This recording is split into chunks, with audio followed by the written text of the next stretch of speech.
Now, this evening we have a very varied card of speakers. My name is Irene Sandiford-Garner, by the way.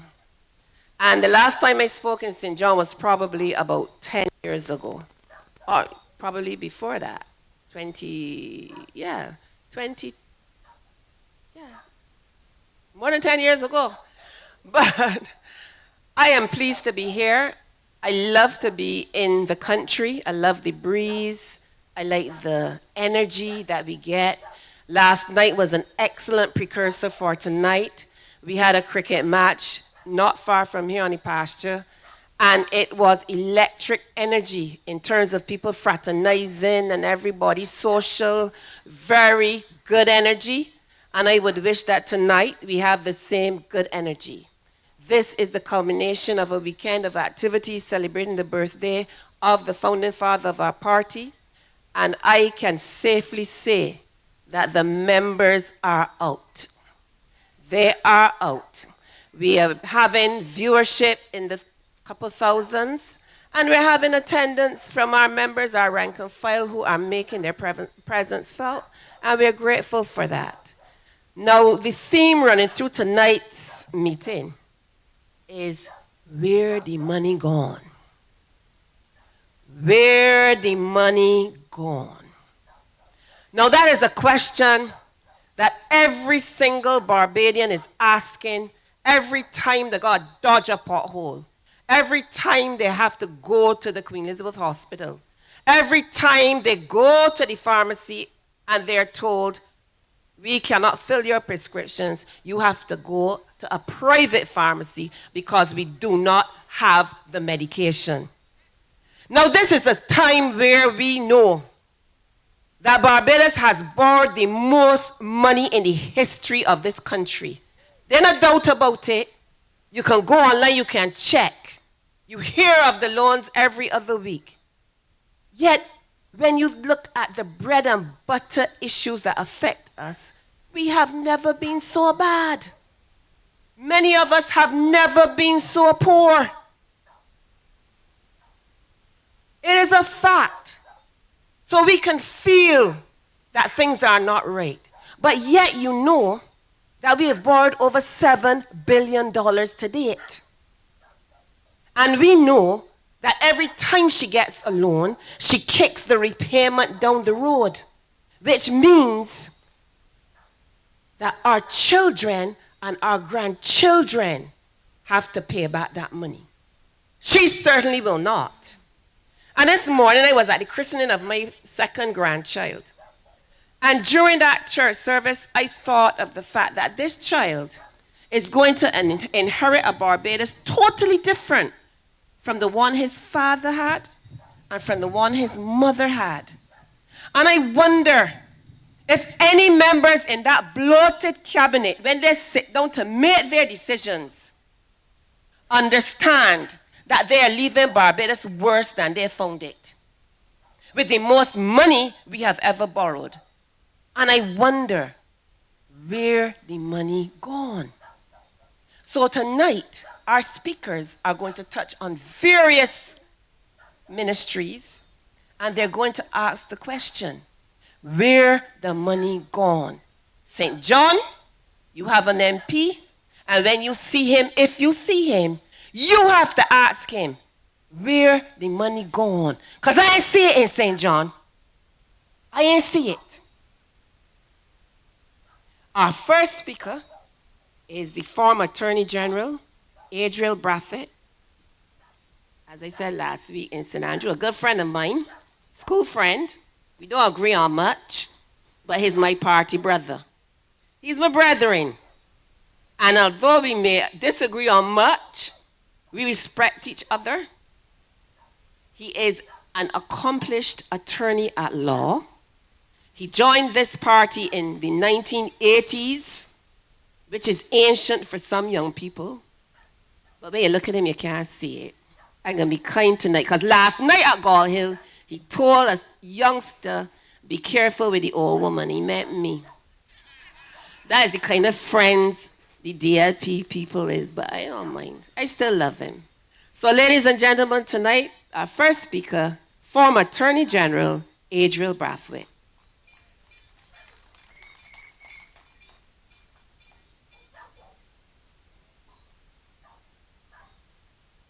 Thank you. For a moment, I thought that you were my wife when you said we don't agree on much. I was very concerned. Good evening, St. John. It's indeed a pleasure to be here, to be asked to say a few words.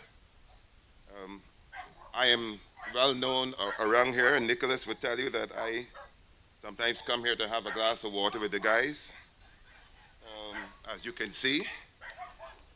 So therefore, I have a very keen interest in St. John. I just want to touch on a few things. We had a meeting last Sunday in St. Andrew, which I thought was an outstanding meeting indeed. What came out of that meeting, most of all, is the fact that the motto of the Irene School, for others, not self, resonated with all of the speakers then, and we intend to make sure that, in fact, that we incorporate it in everything that we do on behalf of the people of Barbados. I think I see our president in the audience, Ronnie, welcome. So, I am privileged to be here, and it is Errol Barrow weekend in particular, because that in many ways is where my life started. Because as a youngster, my mother was wondering how is she going to be able to send to school her 4 boys. And then Barrow came along and transformed the lives not only of my family, but many families across Barbados. Indeed, listen to the radio this afternoon. One of the things that was said is that he moved Barbados from a collection of villages into significant parishes. That's the kind of difference that he made in their lives. And that's the kind of difference that Ronnie and his team that he's assembling also wants to make in the lives of Barbadians. That's why Ronnie, last Sunday, and it resonated with me, said, I am looking for leaders. I want young leaders, male and female. I want whoever you are, who are interested in putting others first, not self. Come on board and join us as we try to rescue Barbados and transform Barbados.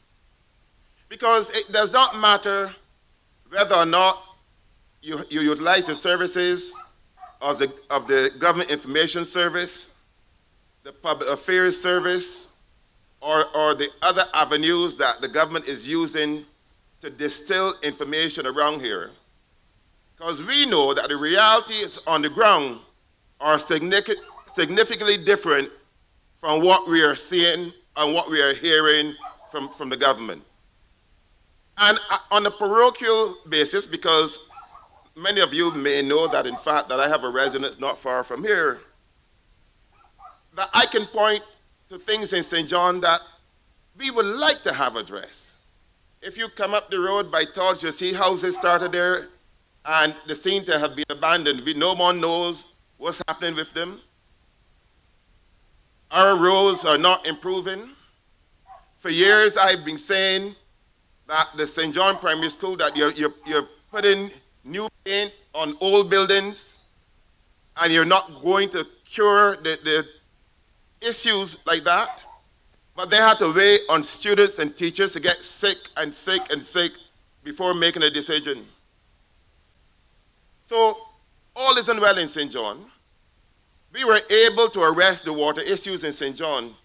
We were able to move water from Grove and St. Philip into St. John. But for whatever reason, every time it rains, our water gets cut off immediately. And for whatever reason, the Barbados Water Authority seem unable to cure this issue. And I do not understand why every time it rains, once it rains, and in fact, most houses in the district where I live automatically have a water tank because of our... So all is in St. John. And I want, on behalf of this party, to commit to the people of St. John that we will difference in your lives. We will not abandon you. We will come around, talk to you, where we can assist you and make a difference in your lives. Always being to the people of St. John, return. That's my commitment, and Ronnie made a commitment that we will ensure that the Democratic Party rescues St. John from by putting time and effort and resources into St. John, by training the right person who will take over St. John and assist with its transformation. I want tonight to call for a few things, because this present DLP, we are committed to ensuring that there's transparency in everything that we do. That's the theme that you will hear from our president, and that's the theme that you will hear from our speakers. Transparency, integrity. So we want government to enact with haste freedom of information legislation. And I will explain to you why that is important. I'll explain to you why that's important. Because I want to spend a couple of minutes on the sugar industry, the so-called sugar industry transformation. We are told that, in fact, that there's a cooperative, there are two companies, one that will look after the sugar industry and one that will look after the energy component. And that, in fact, that the credit unions will be asked to invest. Now let me say this, Irene, because I know that you're a part of the management of one of our credit unions. Do not invest my money in this venture, because I don't understand how they could be asking us to invest money in the venture without being able to analyze the pros and cons of it. But we are hearing that, in fact, that the credit unions will be asked to invest. And we're also being told that the credit unions will be asked to lend money to its members to invest. So that if it fails, the credit unions will get a double whammy. Its own investment plus the members. So I'm saying tonight that based on information that has been made available to us, that I cannot see how any right-thinking management of our credit unions can say, yes, we are on board with the information that's made available. But lo and behold, as I said, that's the connection between freedom of information legislation. Will let us know what is going on, not the misinformation. Then we will be able to make informed decisions. Again, they came out and said that all 1,100 employees from the AMC will be re-employed, and that they, in fact, will become shareholders. But we don't know who paid for their investment. We don't know if it's part of their severance, or if it was a handshake, or if, in fact, the money actually passed. But we are told that they will become shareholders. We're also told that, in fact, that they'll be paid more than they were before. And of course, the usual thing, every time that things like this arise, red herring. We don't want black people to get involved in some ventures. So that's why we're being critical. Well, last time I looked in the mirror, I happened to be black. And I don't have a problem with investing in ventures that make sense. But Mr. Brown and his team, with the information that you're making available to us, I cannot, and I'm asking you to insist that, in fact, that this information is made available to us. We cannot afford to invest millions of dollars into a venture without knowing where the money is going and what returns will be made. We cannot. And it is not a case of me throwing cold water on anyone's idea. It's that the information that has been made available to us does. And the other side of the coin is that the idea that they will be controlling the sugar industry does not add up also, because the large private landowners still remain the landowners. which is the Barbados Sugar Industry Limited, they still remain, which is the private growers, they still remain the landowners. So government must give us the information.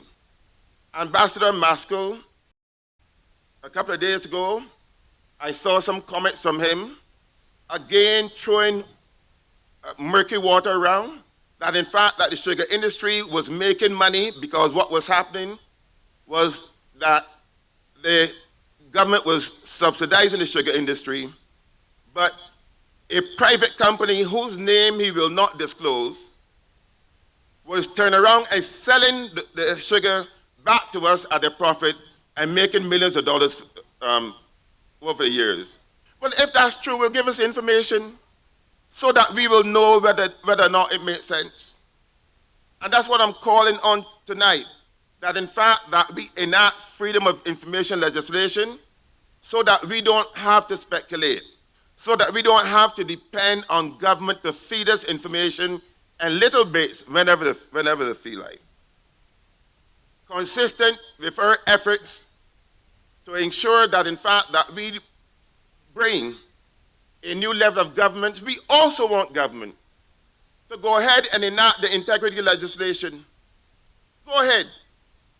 We have no fear. We have said to the young people who are coming on board, when you come on board, come prepared to work for others, not self. And indeed, this has been the theme of the Democratic Labour Party for ages, because I saw a quote from the Right Excellent Errol Barrow in his mirror image speech, and basically saying the same thing, that in fact that if you come to this party looking to be wealthy, then you've come the wrong place. And that's Barrow's philosophy. That's the philosophy that is remained in this party.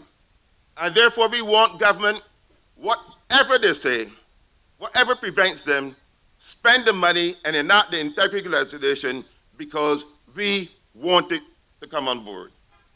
So that if you had integrity legislation, if you had freedom of information legislation, what happened a couple of weeks ago with that famous check for $7,500 that was paid to the Deputy Prime Minister, that would not be such an issue, because it would have been fully, we would be able to know it was paid and know everything about it.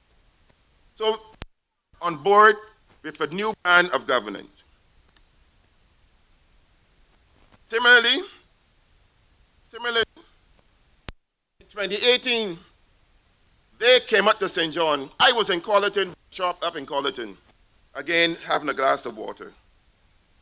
And they came up here and said to the guys down Bath that they will ensure that all of them will be given marijuana licenses and that they would not have to pay for the licenses. That's what they were told. And I said to the boys, I said, when I actually believe that, the legislation clearly states what will be required. So that is a bunch of hogwash. That's exactly what I said to them. And as I speak to you, I am sure that if there's grass being grown down Bath, it's not legal. It's not legal. But moreover, to my knowledge, at least 2 individuals who's invested thousands of dollars, hundreds of thousands of dollars into the marijuana industry have packed up and left because they, as usual, this is what the Barbados Labour Party does. They talk pretty and then try to line up everything else. So, actually, and as I speak 24, they don't have the systems in place to ensure that there's in fact a viable industry. So you can ask any of the youngsters around here if I'm misleading you about that. But this is how the Barbados Labour Party behaves. They make you believe that all is well.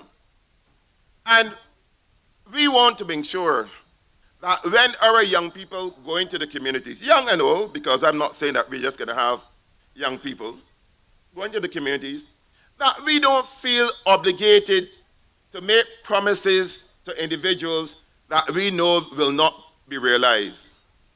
That is something, that's a peculiar habit of certain actors in this society. that they look at the young people and they say, this is what we're going to do, and then get in the car and forget the conversation altogether. But we do not want to practice that. We do not want to practice that. So I'm saying to you, ladies and gentlemen, notwithstanding what you are hearing, notwithstanding the gloating about having the finals for Cricket World Cup this year, and the hundreds of people or thousands of people who are going to come into Barbados, the reality on the ground is that many of our people are going shopping and looking at the cash register and deciding which of their groceries to leave. That's our reality. Our reality is that in the face of saying that 17% at least of our people are living in poverty, but they're now doing some more work on it. That's our reality. And as I said last Sunday, even though I'm not involved in politics, people are still calling, actively. People are still calling. And when they're seeing you, asking, can you help, can you help, can you help? And something must be done. That if in fact this country is doing so well, as they want us to believe, that it isn't trickling down. It isn't trickling down. The money seems to be staying at the top.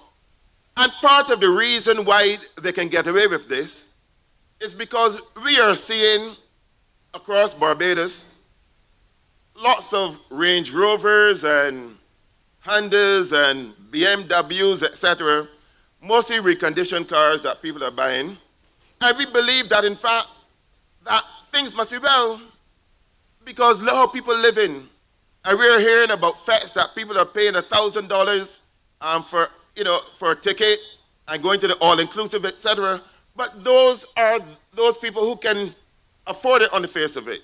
But that's not the common man, and that's not the people that I associate with up here in St. John on a daily basis. And that's why we must continue our fight. And that's why I'm urging you, all of you, to come on board with us. Join President Ronnie and his team, because Barbados needs us. Last Sunday when I was finished speaking, it is quite ironic that I received a couple of messages from people outside of this party who said, Adriel, I am happy to know that you have come on board to assist your president, because Barbados needs a properly functioning Democrat Labour Party. But within our own party, you would hear criticism. Every time we are moving forward, some people just seem to sit down and decide they're moving forward, things looking too well. Let us create an issue. But I say to you, ladies and gentlemen, based on what I'm hearing on the ground, based on what I am seeing on the ground, this Democrat Labour Party is moving forward. The train is moving forward positively. And I want you to join us. Join us on this journey. It's going to be long, but stay with us, stay the course. I am confident in the road that we're taking. I am confident in the young people that are coming on board. I think young Rasheed is coming in a couple of seconds. I'm confident in the young people who are coming on board that we are going in the right direction. And I'm happy to be part of this journey.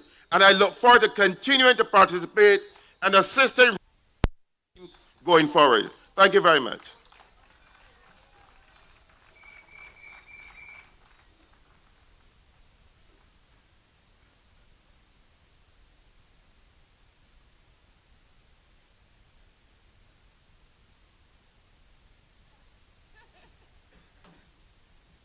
Well, that was a positive start. As I said, good energy. Good energy is what we want. No fake energy, no bad energy, good energy. I know all the young people phrases. Now, earlier, my brother talked about the 50 million going to Kensington, and I pull out a note. I keep receipts, right? And I remember I wrote this down when I heard it, that half the 50 million going to Kensington And the other half, and the other half, and the other half, and the other half, I will quote, goes to building that solid platform for the redevelopment of our cricket. What that means? That's another word for pocket, is it? That's what you said, not me. I'm just echoing what you said. Can you imagine? Building that solid platform for the redevelopment of our cricket. 50 million. Where the money going? Where the money going? You know, if you don't laugh, you will cry. But these are things that you as Barbadians have to remember, because in the final analysis, it is your money. And it is your money you have to repay. So when they are speaking, you have to listen. And listen carefully. Because what they're doing, and I won't say what they're doing because I have nothing to give me a Motley nor none, and she 29. But what they're doing in plain sight.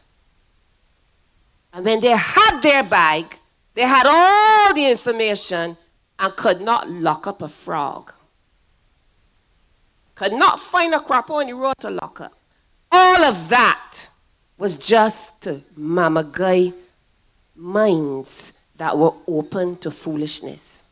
But there's buyer's regret now. I know there's buyer's regret in St. John. So when Adriel spoke about we coming back, let Mr. Griffith know we coming for he too. We coming for he. We coming back for here. He had 2 opportunities. And all you could hear last night is that when you call the name, that is Barbadian language for disgust. Because they can't see what he has produced for the 2 terms. Our next speaker is Rasheed. He is one of our young men who would have entered the political last election. I just asked him how old he was, because I saw some literature running about my pasture last night. And I remember that Rasheed. And you know he features Rasheed. He's all Rasheed. That Rasheed. I'm like, Rasheed's 36 years old. But he's doing what the Prime Minister who would not do what he doing do. You understand? So ladies and gentlemen, come Rasheed.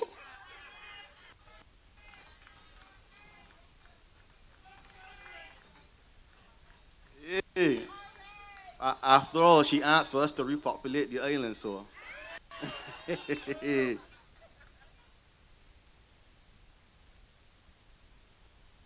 Good night, St. John.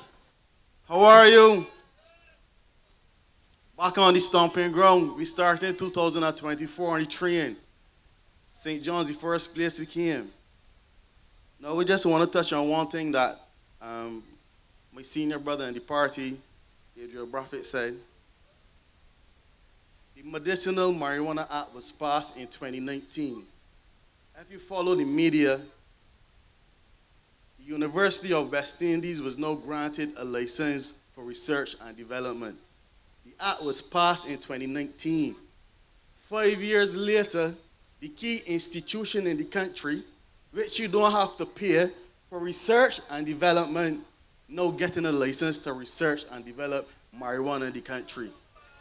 No, you see why young people just complain and say that the older folks don't want we getting the word, they don't want to see we getting the way, and you think that the young people complaining for no reason? Because when you lapse, when you take 5 years to allow the key institution to research and develop marijuana, where other countries are moving forward with the research and development, they leave us in the dust. We started from behind all the time. We have to start with the behind mentality and start to be proactive. And that's why you need young people like me in the party, because we're looking to get proactive. And I don't know if Michael Lashley is here, but tonight we will prosecute Charles Chocolate tonight, all right? And we ain't eating it because it tastes too good. The theme of tonight is where the money gone. Where the money gone now. We're not casting any aspersions on anyone's character. Because we're not casting any aspersions on anyone's character, we're letting the people decide. Now tell me, how many playing fields in Barbados have been remolded by the Minister of Sports? 0. How many basketball courts have been resurfaced? 0. How many netball courts, the hoops rusting out and breaking down, looking like a drunken man leaning all the time? How many have refurbished? None. How many pavilions have been refurbished? None. Not one. So where has the money gone? I think the Prime Minister gave each minister a budget to work with every year, right? And he stood in the House of Assembly and said, we have a subvention for sports clubs in the country. That is on camera. Not one sports club has received none of the $20,000. So where the money gone? I'm not accusing anyone of stealing. I'm not accusing anyone of malfeasance. But if you can look at every playing field in the country, nothing has been done in the last 3 to 5 years. Tell me, where has the money? It gone nowhere. It gone into fencing. He's not the Minister of Sport, he's the Minister of fencing, because fencing's going up everywhere across the country around playing fields. St. John has a very pretty fence around the playing field. How much that can cost? More than $20,000? Now remember, each club in Barbados was supposed to get $20,000. Now look at this. You got the Barbados Football Association, you got the Hockey Association, you got the Netball Association, that's 3 so far, catering to more than 1,500 to 2,000 people in the country. Volleyball, dominoes, squash, badminton. What has this man done? It's not like we could criticize him like the Minister of Finance or the Minister of Education who got government running into these schools. We can't criticize none of them because at least they are doing things and following up, but he's doing nothing. Nothing at all. They have no material. I was doing my research. I was saying, why could hit this man for no? I said, this man even tried to refurbish the National Stadium. He ain't tried to do nothing at all. At all. Does he get a budget? We know if he get a budget. I believe so. Has he spent any money on their budget? I'm not accusing him of keeping anything, but we cannot see. Well, if it did, it did. But we cannot see the benefits of him being a Minister of Sport in the country. Where are the science projects? Where are the entrepreneurial projects? Where are the workshops? Things that have been going on in the country when the DLP was in power, correct? You may criticize the DLP about multiple things, but the youth was a target and a primary objective of the Democratic Labour Party, and that is why I am here on this podium supporting this party. I supported the party when they were down, and they will support the party when we are up. All over. We're working. We started in St. John, but we may end somewhere in St. Lucie by the end of the year. Get on board this train. This is the time for work. This is not the time for infighting. This is not the time for misery. This is not the time for a party to be subpar or equal to the Barbados Labour Party. You have to be above the Barbados Labour Party next election. We cannot win a straight fight with them unless we join together. We don't have to touch on everything, but let me get back to Charles Chocolate. Right? No. What tournament in Barbados has he supported that he could say, well, yes, I put money into this, we achieved this? Nothing. Now listen, the hockey, the under-21 girls hockey team, they played Peru and was demolished. They were beaten very badly. But the comments, I pay attention to social media, you know, from the younger generation. The comments on social media were so disparaging, right? And it hurt me as a sports administrator because they run a football team. The reason why it hurt me, right, is because you criticizing the under-21 team for not matching it against these teams which are invested in. Teams where private institutions, private companies in their countries and the government put money into these teams. So you can't expect persons to go to work, still go out deal with children, still go deal with bills, come get practice late, and still expect to perform at the highest level. You have to create a structure or a framework or a space for we to actually excel in sports. We cannot dominate sports if we do not invest in ourselves. And we do not invest in ourselves. And I will criticize my government too, because there need to be more investments into sports. And when we take this government over again, I will tell Mr. Yearwood, listen, when we allocate into whatever, youth in this country need priority, sports in this country need priority. So put some money into sports and stop putting up fences. Not you, Mr. President, I mean Charles Chuck. Right. I mean swimming, athletics, surfing. Listen, there's even a newly built skating arena at the gymnasium. All of these things we can utilize to develop the young people, because the thing is, everyone is not academic. If you realize, I don't know if you realize, but sports paying a lot more money than an accounting job or a managerial job. One team you can get £500,000, so why we not setting up academies to develop the young people? I am sure grandparents and parents will be happy if the children fly them out to watch matches overseas. This is the type of investment I'm looking at, semi-pro and semi-professional leagues. Something that is paying you to play sports. This is 2024. We can't play sport for free no more. Tell me anything you can do for free in 2024. You don't ever get a boy a favor. That's the boy come back for salt or ice, and you demand something in return. Nothing is free today. Nothing. And sports cannot be playing free forever. So it's time for us to invest in the young people. Invest in football, invest in basketball. Let us set up these academies and start to push persons overseas, because the current minister is not going to do anything. You have to lodge a formal complaint with Mayor Motley to tell her that her minister of sport is not doing anything. He's not working. And the next time she reshuffle the cabinet, leave out the joker, put it one side. Because we have a joker for a minister of sport and youth, at least under the, listen, the Democratic Labour Party had a cricket match last night, and that event was bigger than anything the sports minister did. Michael Lashley had a cricket match in Boys Mill that was bigger than any sports event the minister did. Tell me what has the man? Nothing. I cannot criticize him on nothing. Why? Because he has done nothing. And we asking where the money gone. Seriously, where the money gone? Not a cent for the Water Football Club, and he promised us $20,000, and not one club in Barbados. Remember, he promised the associations. There are multiple associations with multiple teams, and not one cent, not one. Listen, this is not coming. I'm not politicizing this issue. I'm not exaggerating this issue. I'm just speaking facts. Tell me which basketball court in Barbados has been resurfaced? None. And in front yard too? Tell me, look at the National Stadium. Has the athletic track been resurfaced? No, but we parading what we superstar running Shadia, right? We parading her all over the place. Say, yeah, she's doing good. But they wouldn't even resurface the National Stadium to give her a proper training ground to run on. You think we like...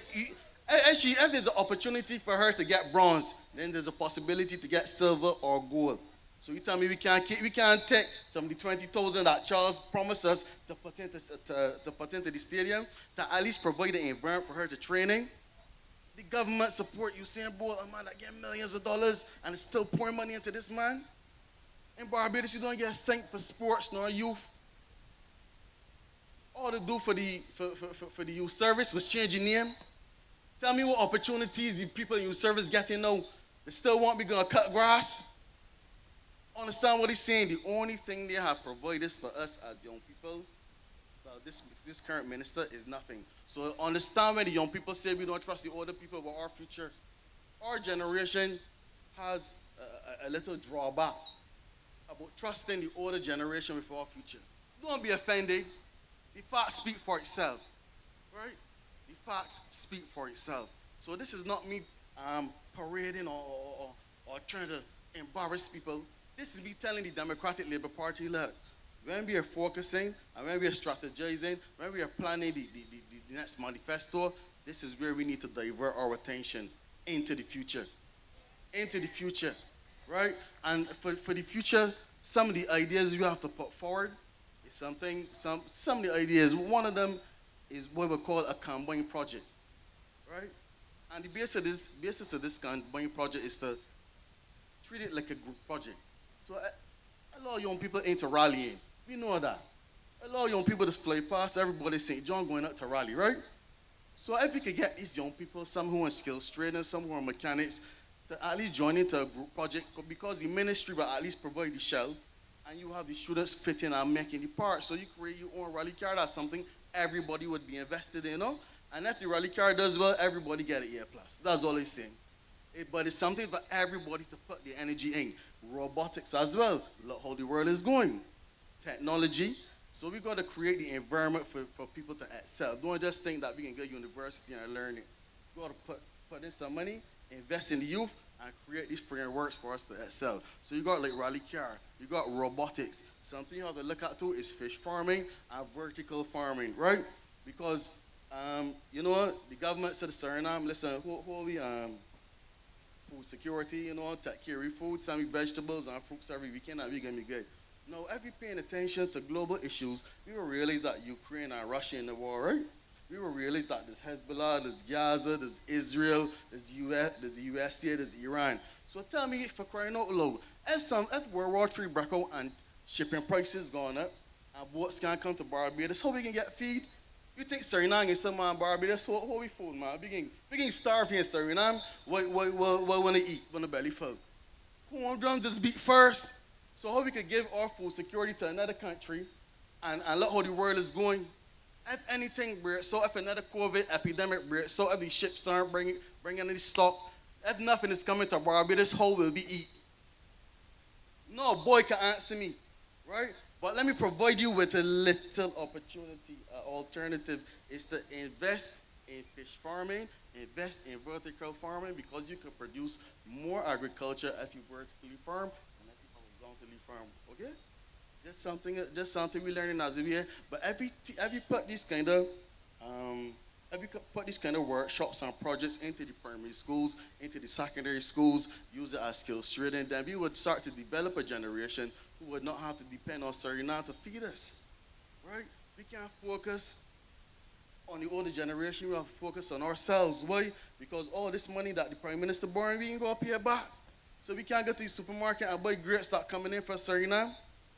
What happened if the Houthi rebels in Yemen, when they shut off the shipping lane, and everybody talking about insurance for the shipping going up.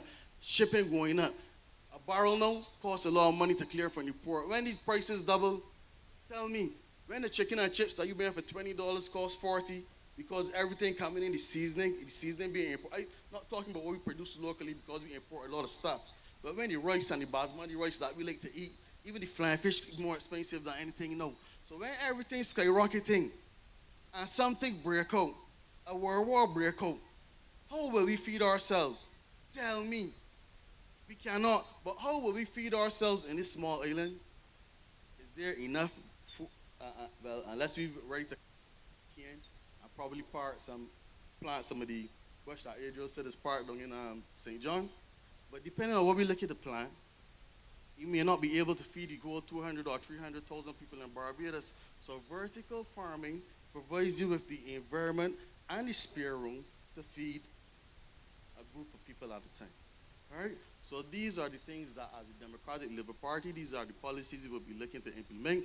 These are something that the youth could buy into, and they will have some benefits down the road. They will become agriculturalists, they will grow their own food, and they can even turn around and sell masses and extra melons that left over. So all could turn into business, right? Tell that to Charles Chocolate. Stop putting up fence. Because it's something we try not to get into, you know. Because to put up the fence, you got to hire somebody to put up the fence, right? Who get the money? Who get the contracts? We were not speaking about the freedom of information. This is not coincidence. This is planned.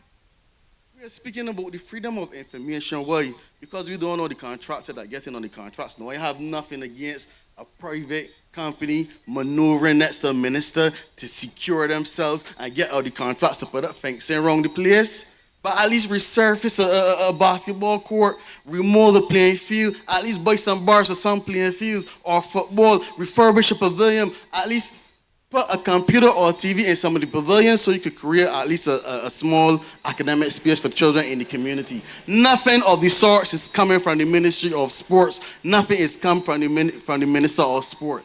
He's the Minister of making sport and making sport of Barbadian lives. He's doing nothing. I'm lodging a formal complaint with the Prime Minister to remove the Joker from the deck because he's doing nothing but making sport at us, at the young people. Well, whatever part you carry, you going to. No, what I would like to say in closing, as a younger member of this party, and I don't plan to touch anything controversial, but I would just like to give you a point of view, from my point of view. Now, when I joined the party was down. I didn't join the party for fame or fortune, it's just that I believe in a dream. And I believe that we could offer something better. And I believe that the party actually caters to you call them working class, but I get away with the fancy titles, the poor people. People that coming up. There's a party that you can rely on to get some help. No. If I look at my phone and I see somebody put a picture, put a sign on the fencing or the gate at the DLP auditorium, you know what I mean? It don't look good. And it is depressed a younger member like me because I don't got a horse in the race. It don't bother me. It don't bother me if your auditorium is X or Y. It don't bother me if your paint blue or black. My purpose in this party is for progress, not for infighting.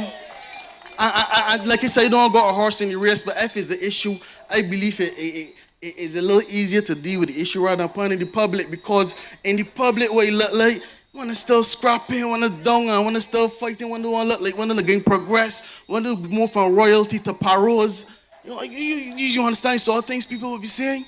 So if it's an internal issue like that and a serious issue, we could discuss it a little better than not putting things in the media, because it don't reflect good on the party and it don't reflect good on me. Because the question is, what you to support these people? You should join the raid. You could use your skills on the raid. So now I stop at home. As a lawyer, might be shit burn again. You know with it. You understand? So all it was say to the entities that be, let us join hands and progress and move forward, people. Thank you very much.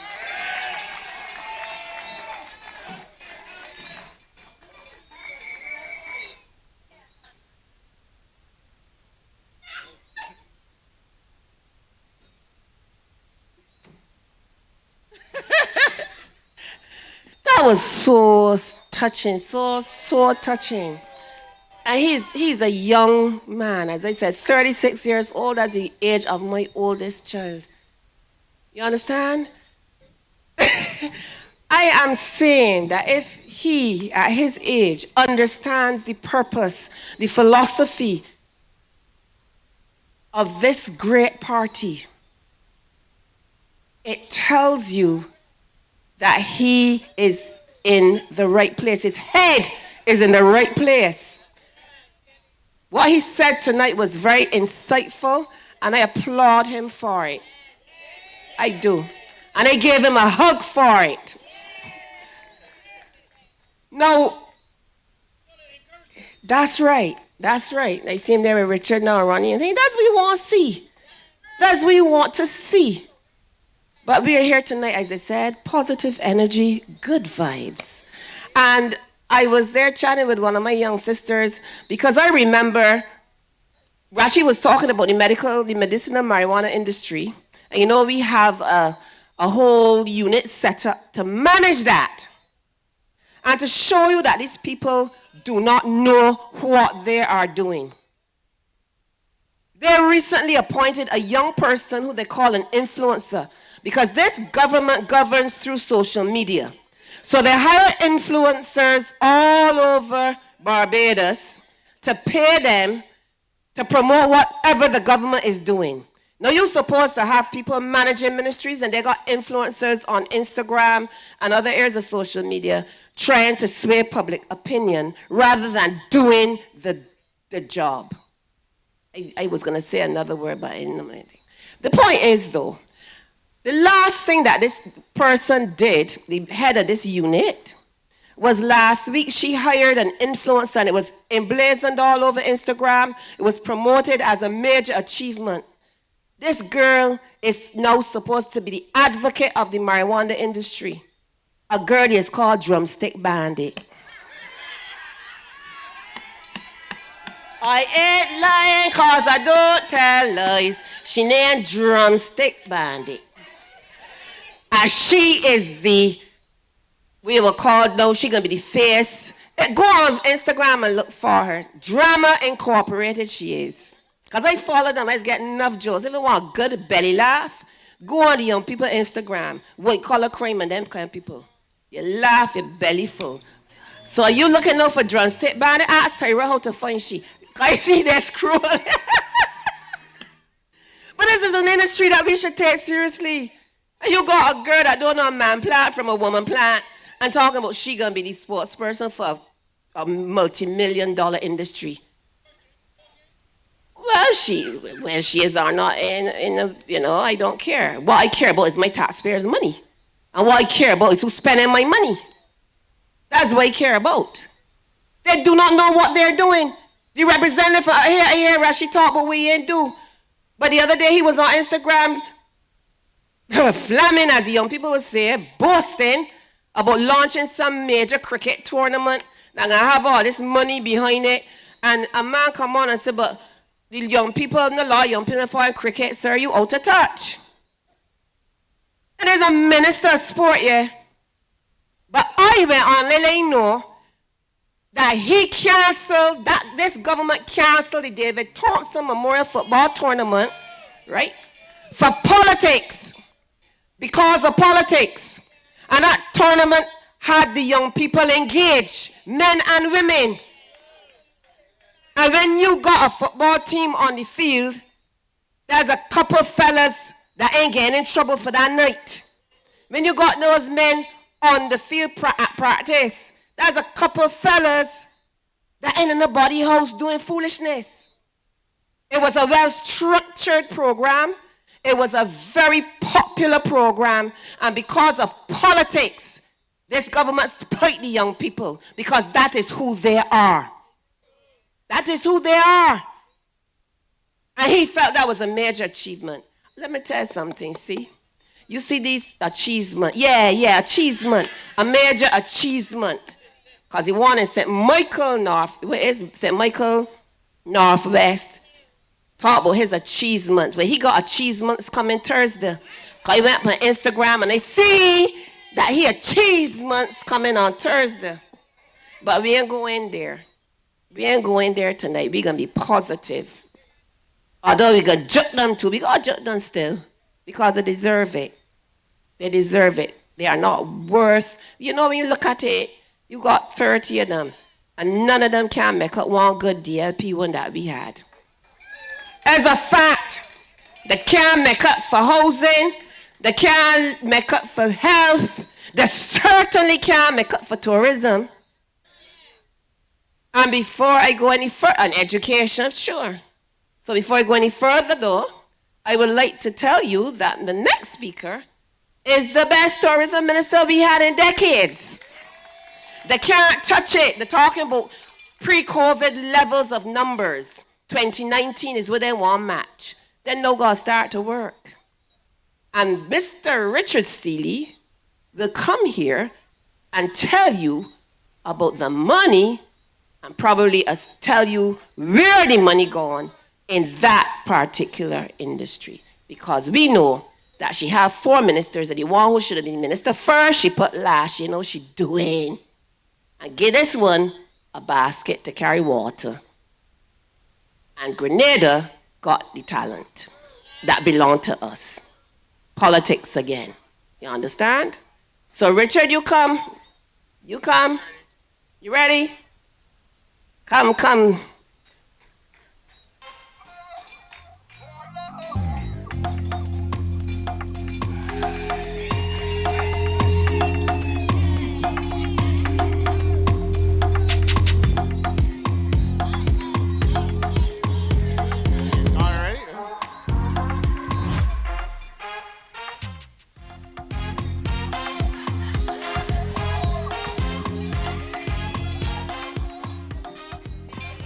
I was just getting warm.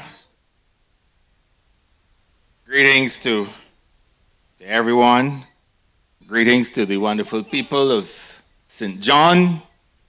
Indeed, this is sacred DLP territory. The constituency once represented by the man whose birthday, 104th birthday, would have been today, Errol Walton Barrow. And so I only ask, of course, in the words of the psalmist, that my words, may they be acceptable and the meditations of my heart in the sight of my Redeemer and my Savior.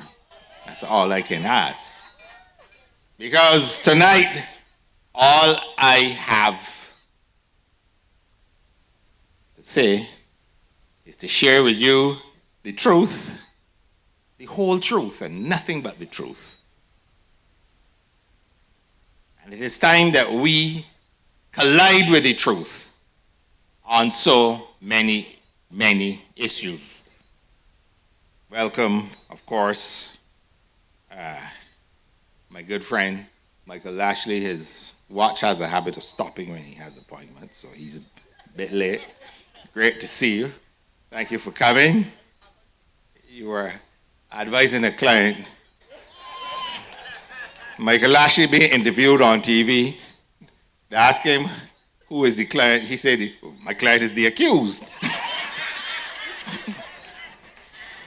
Boy, only Lashley could get away with that nonsense, I tell you. But it was really refreshing to hear Rasheed. Yes, and you heard how effortlessly he is putting forward ideas for our young people. And trust me, he has the receipts. You understand what that means in young people talk? It means he's coming to the table with credibility in that regard.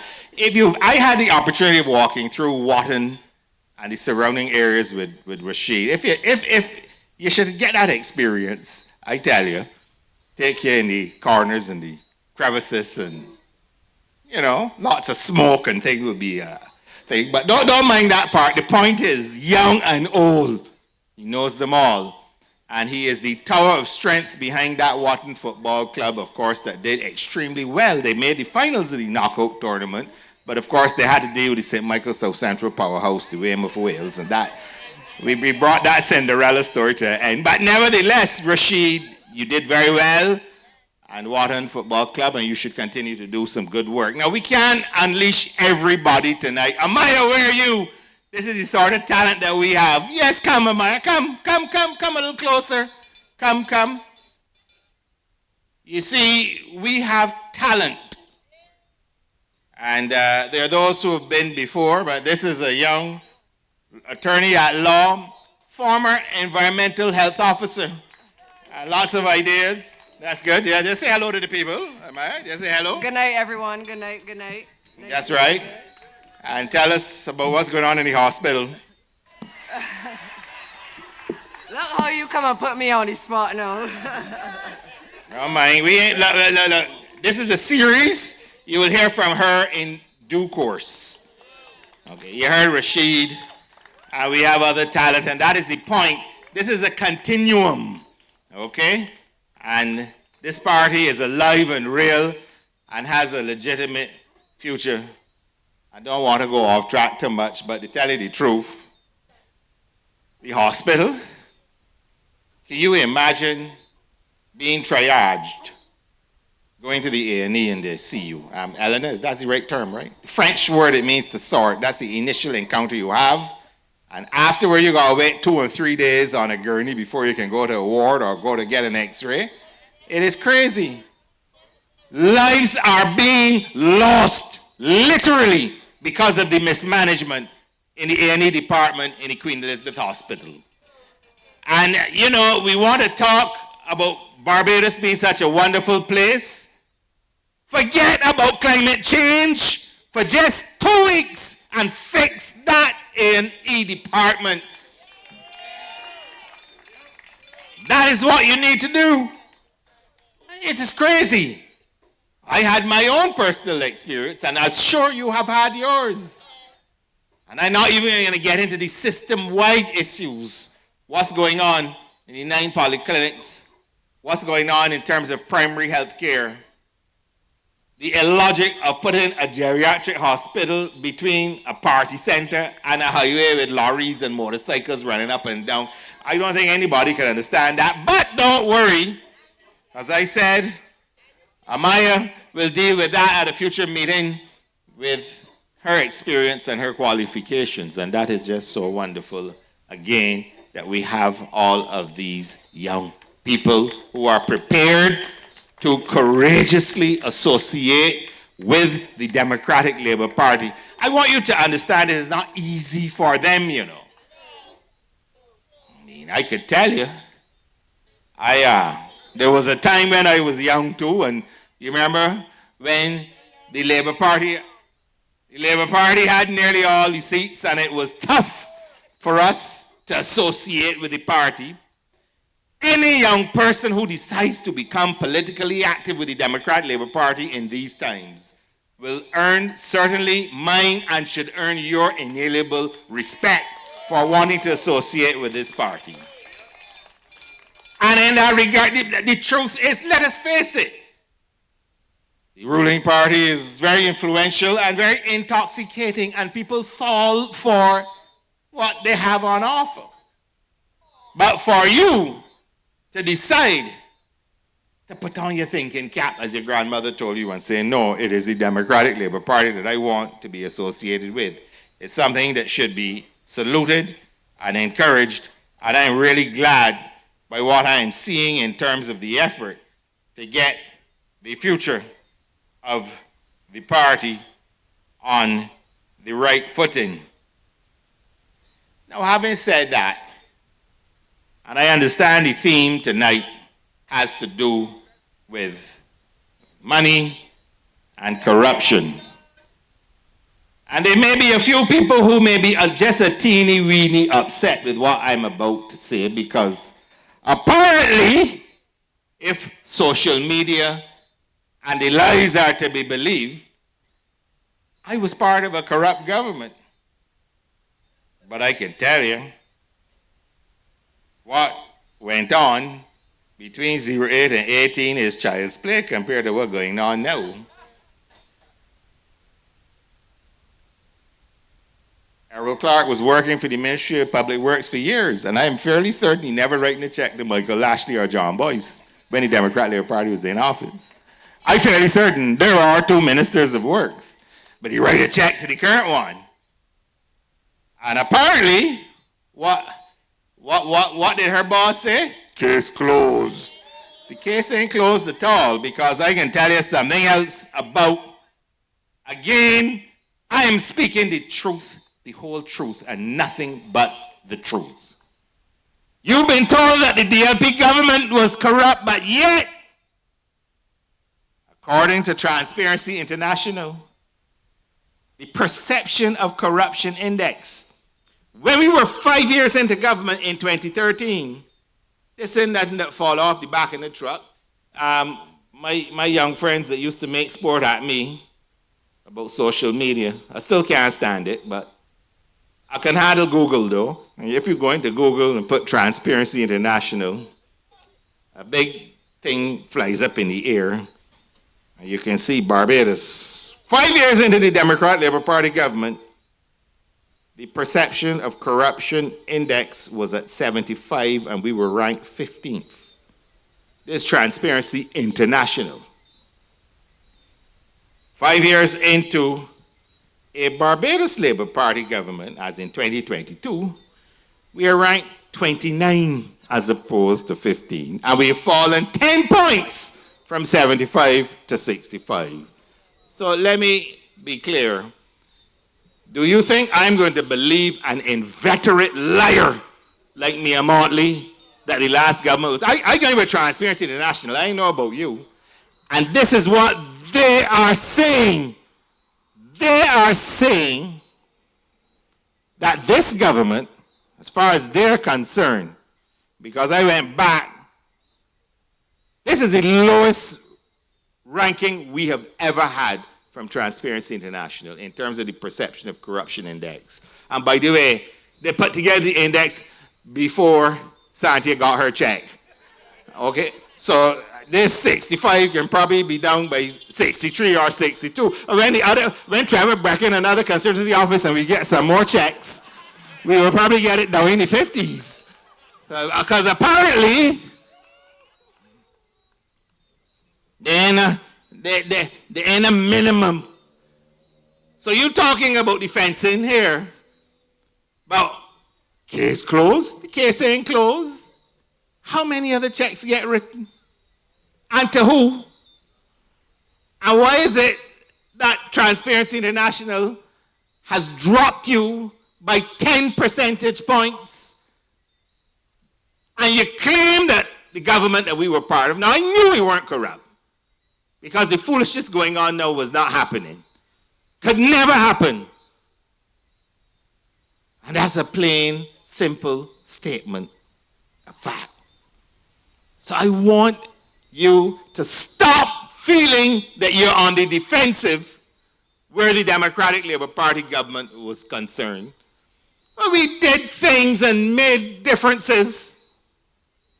Nearly 7 years in government, and you mean to tell me the only house that they can bring to a Barbadian, to a young man from Poole or Carter's or Gawlil, is one manufactured in China? So what's the point in having skills training? What's the point in having a polytechnic? What's the point in having skilled carpenters, skilled masons, skilled steel benders, skilled electricians, skilled plumbers, and you want to tell me you got to get a house manufactured in the country that has the largest population in the world? And we got men sitting down with skills that should be employed. And we all know about the housing program. When we came to office in 2008, because we cared, and we cared genuinely. It wasn't a slogan for the campaign. We went to work and built so many houses that they were just supremely jealous of us and went after our program. And now that they have been in office, they have nothing to show after nearly 7 years. What does that say?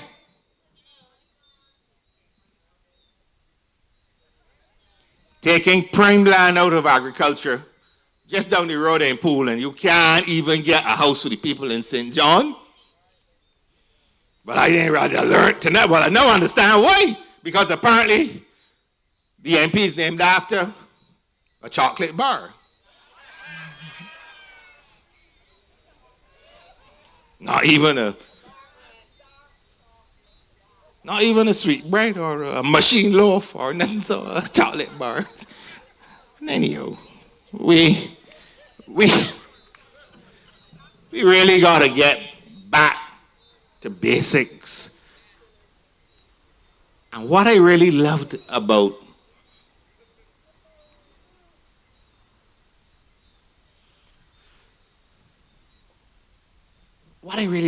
that speech that Rasheed, or Sheed, as we call him for short, the Awu man, yes. What I love about his speech was his determination as he embarks on his political career, because he will be the Member of Parliament for Christchurch East Central. That's just a matter of time. He's already performing that function. But his determination to offer hope. The one thing that I have noticed in dealing with so many young people in this country is the hopelessness and despair that seems to abound. Too many talented Barbadians are taking flight. Now you might argue, well, that has always taken place.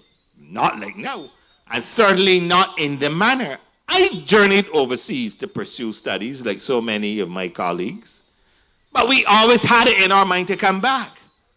But right now, you talk to these young people, they ain't planning to come back because the feeling is one of despair, one of hopelessness, and we have to find avenues where people can self-actualize. And I love that business of hope. And that is the other major problem. that I have with this current Prime Minister does not seem to think that her job is to be an optimist, particularly for our young people, the young folk in this land who don't see a future. And again, a little less time trying to solve the world's problems. I mean, I ain't telling don't participate, but yes, you got to deal with the issues at home. I mentioned Errol Walton Barrow. He was a world beater because of what he did in Barbados, not because of any speech he made anywhere. Transformed this land that is suffering, bursting at the seams. And the big problem is hope. And what can we do? And everything is about PR. For example, all of a sudden she's discovered that we have this issue of a declining population. But you know, if you talk to young women, talk to young men, the desire to have children hasn't waned any over the years. But they're concerned about, yes, the cost of living. They're concerned about the quality of health care, the quality of education, in essence, the future. If they are to have children, what will the future be? And they need hope. But the problem with Mia Motley, of course, is that she can't seem to see the need for Barbadians to solve Barbados' problem. They got to bring in a foreigner for tourism, a foreigner for the hospital, even to solve the population problem. We got to bring in foreigners to deal with the immigration issue. Give people hope and they will start families and expand families. The desire is there. Make it more affordable and make the avenues and the opportunities more achievable. Because the best way to deal with that population issue is with our own indigenous population and encouraging them to have children and to have more children. Not bringing in people from overseas. Now, of course, we'll have managed migration and work permit regime, etc. But that can be the solution. And that's the problem that we have with a government that doesn't seem to think that it needs to provide hope for people. And all the young people are just waiting in vain. But, again, I'm satisfied that we have a team right here in the Democratic Labour Party that understands these issues. You heard from Rasheed, as I said. Give you a little teaser there, and you're going to hear from others, I believe, tonight. And the whole point is that we are preparing ourselves for government in the future. Because there are simple things we can do, we have to do, we must do as we look forward. It's not just about winning a seat for the sake of winning a seat. It's not just about forming an opposition or forming a government. It is about ultimately changing the lives of the people of St. John and by extension all of Barbados. And that is what this Democratic Labour Party is all about. I am satisfied that we have work to do. And I don't think we should fool ourselves. But at the same time, the ground is fertile for the party to once again raise its head and to do exactly what it has to do. We can't continue just with lies and more lies. We have to be honest. We have to be frank. These are difficult times. But at the same token, we have to be prepared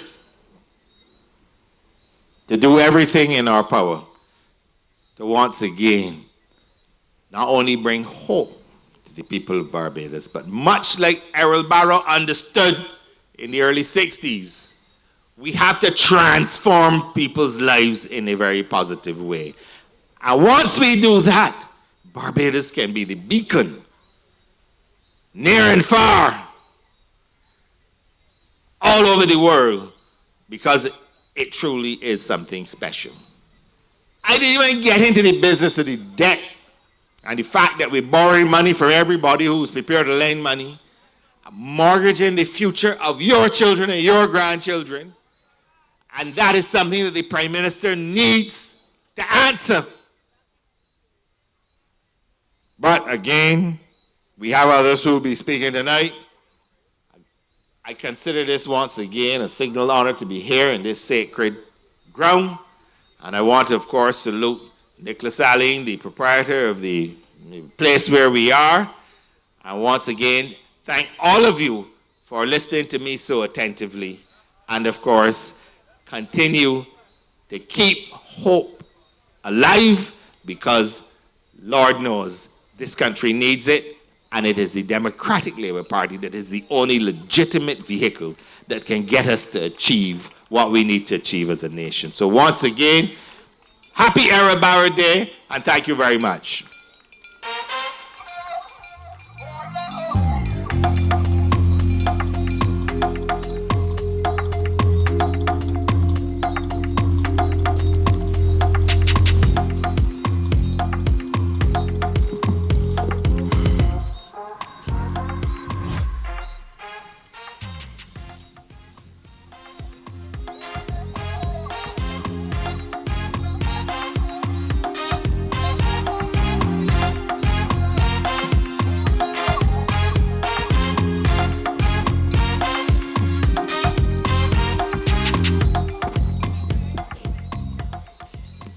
Thank you, Comrade Seeley. Like the colors? You know, one of my comrades brought me a red one just now, you know. I gotta let her know the only thing red I wear is lipstick. So she brought this, and I thank her for it. Now, I want to share something with you.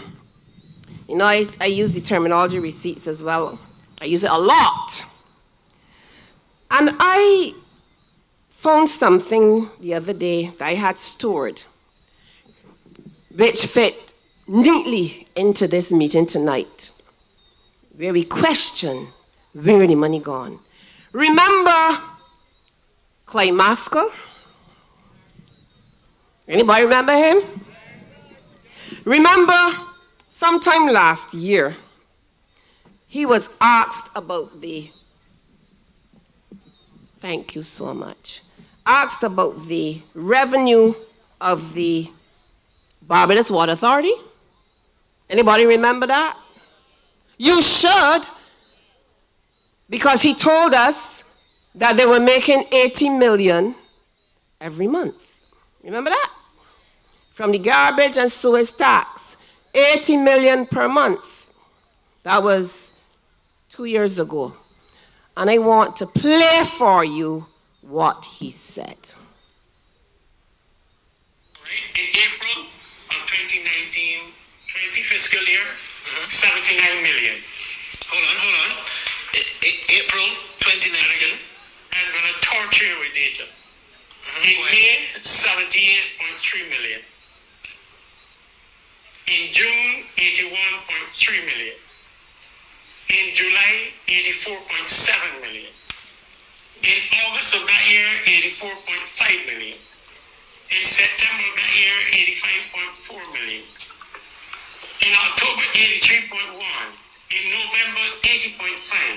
December, 82.6. In January, 83.2. In February, 88.6. In March, 87.1. In the fiscal year of 2021, April, 86.9. May, 89.4. Do you want me to go on? But, Clyde, what I'm hearing here, if I do a quick average, that's $80 million, $82 million per month. So the question still stands as to where is the distribution of those funds going and what are they going to? That is a question I think the public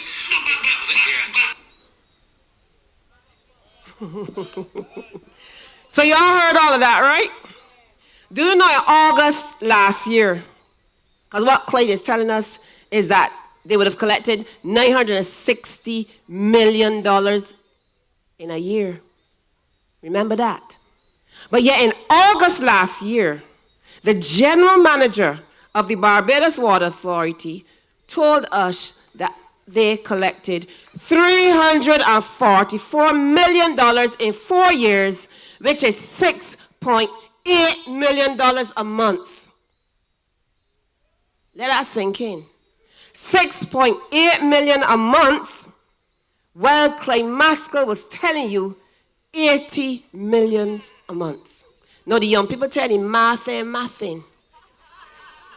The math is not mathing. And not a word from the people of Barbados. Not a word. You know how much money that is? You know that could build a whole hospital? You know what's the gap between $6.8 million a month and $80 million a month? Where the money gone? Where is the money?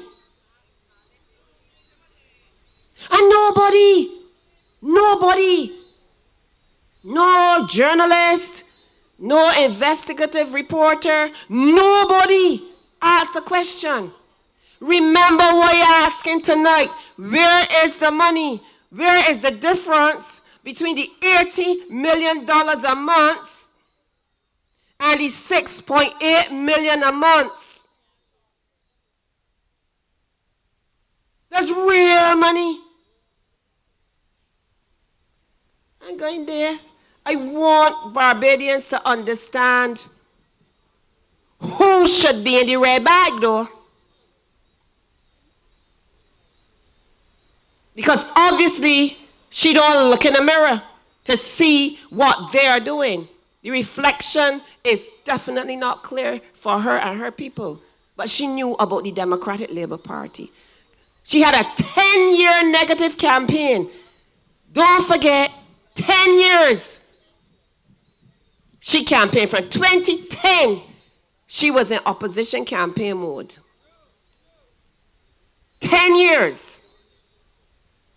Building a narrative about our party.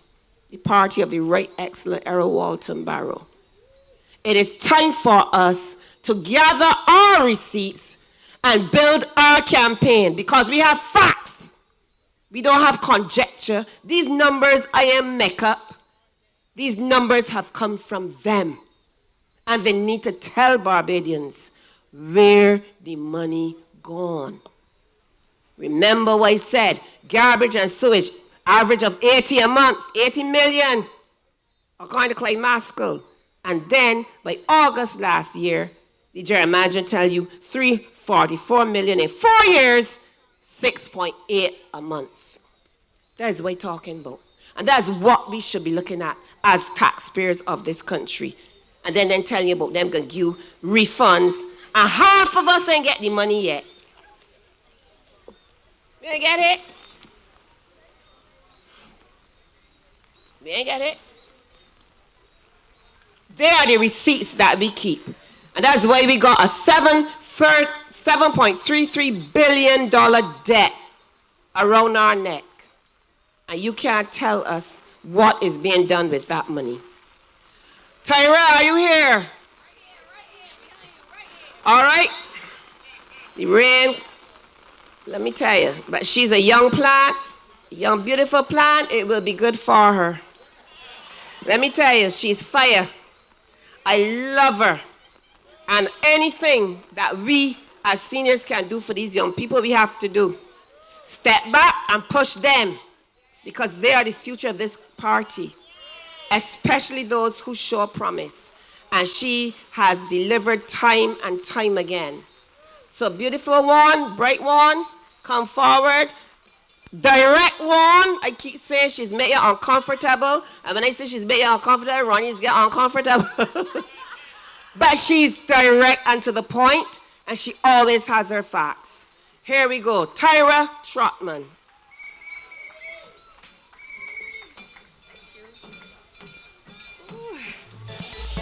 Oh, I got music too. Good night, DLP family. Good night, St. John. It's such an honor and a pleasure all the time to be able to be given the opportunity to stand before you and to speak to you. And I'm so honored that you take the time to listen to me. Tonight, I've been given the task of speaking to you about education. But rather, where the money gone when it comes to the education? Now, I walk with my receipts. I heard Brother Seeley talk about it earlier. The young people got the receipts. Well, I have my receipts this evening. I come in with facts. Now, more than 20% of the national budget is supposed to be spent towards education. In fact, in 2023, it was said that $2.5 million will be granted towards educational reform. But we have to get back to the basics. How can you say you want to reform the educational system when simple things you cannot get right? St. John Primary School. In June 6, 2023, it was reported that students and parents would have been assured that the Ministry of Education was working tediously to address the environmental issues at the institution.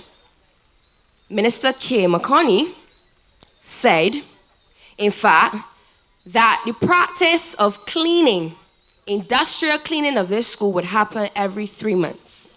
This was in June. In December 14th, it was reported that the school had to relocate. Now, if my massing, as you just heard, that was 6 months later. So if Careless K had kept her promise and cleaned the school every 3 months, it should have been cleaned twice at least, right? 6 months later. But still, yet 6 months later, you have a situation where the students had to be relocated because her promise was not kept. And this seems to be a trend by this current administration. They make a lot of false promises, give you a lot of false hope. They say things and don't follow up. They don't mean them. They don't keep their word. But yet you have a public life integrity bill. But they lack integrity. No, that's St. John Primary School. It was also reported that there were 3 other primary schools that had environmental issues. In fact, there was a test conducted, and if you don't want to believe me, you can Google this. You heard Seeley talk about it. Google it.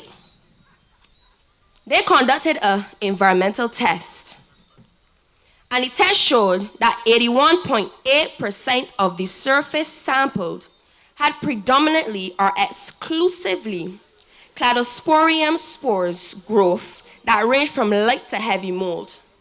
That cannot be healthy. In fact, you have a situation where there are persons now who have to have their thyroids operated on because of their breathing in this air that is not healthy. St. Stephen's Nursery School in Black Rock. Teachers, students left the premises during the midday after complaining they were no longer able to tolerate a pungent smell near the compound. They said it smelled like a combination of chicken feces and human feces, and it was very unbearable. To this day, has that issue been addressed? We have All Saints Primary School in Pleasant Hall, St. Peter. The students complained about cow itch.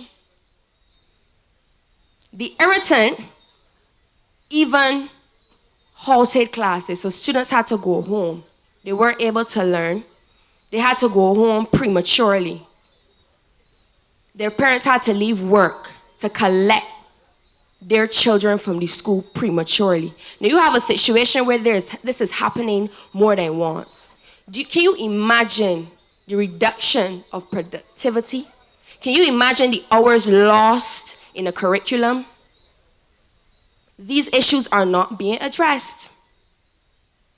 In fact, so recent as January 10th, 2024, there was cold itch reported along the Blackman and Gollop Primary School affecting the students, the teachers, and the staff. Last week, the All Saints Primary School in St. Peter also complained of cold itch.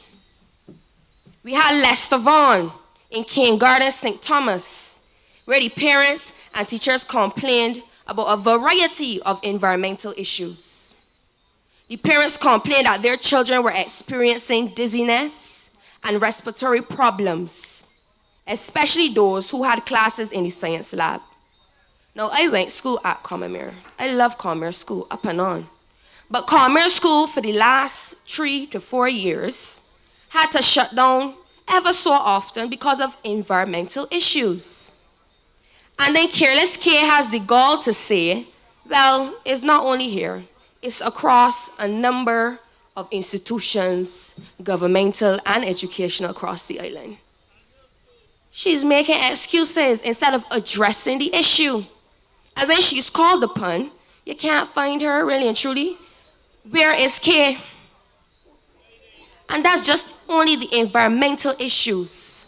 Let us look at the fact that the structure of a classroom, the infrastructure of it has not changed for the last however much years. We still have teachers who are writing on whiteboard, who I've heard now the reflection from off of the whiteboard, the sun, is affecting students' eyes. Why are we still doing this in 2024, where you have things like projectors, where we have things that are supposed to be advanced, we have technology? Why is this not being implemented in the educational system? But yeah, you're talking about education reform. Not too long ago, you relocated the St. John's students, and then you had a situation where the janitor dropped through the floor. You were supposed to build prefabs, but you cut corners. Where the money gone? You have a situation where teachers are complaining they don't have the materials. They have to pull their own pockets. Teachers who already complain they don't get paid enough have to pull their own pockets to contribute towards the paper and the markers and the toilet paper, I'm hearing. Where the money gone? But you're speaking about education, reform. You have a situation where you're not looking into the security. You had a drill the other day at Springer Memorial School that was a catastrophe. Almost killed somebody's grandchild. Persons were trampled. They had to seek counseling. But yet you're saying you care about education reform, but you don't care about students, the students that make up the school. And let's not go further and talk about the training. Because a lot of the time, training is something which is necessary. But they're not investing in training, consistently training teachers to deal with different types of students. Not everybody learns at the same rate.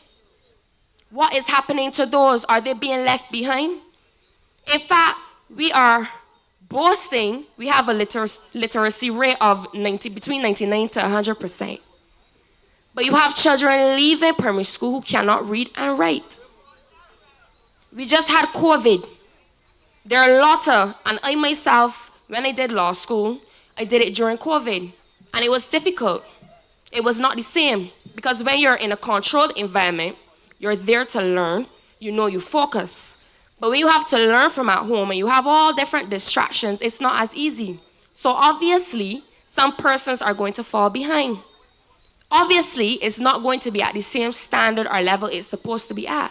But you're pushing this 11 plus on persons, this CSC on persons. You're not hearing the outcries of the parents. You're not hearing the outcries of the students.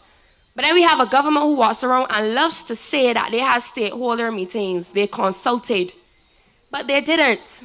But that will never happen with the Democratic Labour Party because we do our research. As you saw today, we have our receipts. We don't do knee-jerk things. So we will actually consult with parents and students and find out their needs before we come and implement this fancy education reform system. We will take the money, which is supposed to be allocated to education, and actually spend it where it's supposed to be spent, and not pocket the money, allegedly. But tonight I didn't only want to speak to you about education within the box, but let's think outside of the box. You heard my sister Irene say, this government leads by PR. They like to paint a lot of false pictures on social media. They like to trick Bajans into believing something that is not true. So I do not want you to wait on us to educate you about what's happening in this country. I want you to take it upon yourselves to educate yourselves. Do the research. We live in a world today where research and information is so accessible. We have Google. Everybody, almost every single body has a smartphone. Use it not only to go on social media and curse people, but use it to go and research and find out for yourselves. The facts are there. Look at the facts. Do not let this current administration fool you into believing things that are not true. Do not let them try to repaint this DLP, because we've done a lot of great things for this country. Go online and do your research. Look up the facts, come to your own conclusions. Don't wait on us. And then I also wanted to speak to you tonight about my experience that I had today, so I can get a little personal now. Today I had an epiphany. I went to church this morning.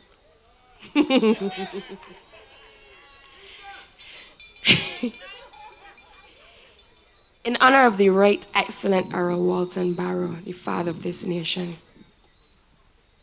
And I started to cry. And everybody was looking at me. In fact, somebody come up to me afterwards and asked me, somebody dead? No, nobody ain't dead. You see, what happened is, well, if you don't know, I am the president of the Young Dems. And so sometimes when you are a leader, you don't take the time to sit down and reflect or live in the moment. You're just currently moving. You know, you're told, you got this meeting here, you gotta do this, you gotta do that. So you don't really take time to sit down and reflect. But it hit me when I was in church because of what the pastor was saying. That I have taken on a role and a responsibility that is so much bigger than myself.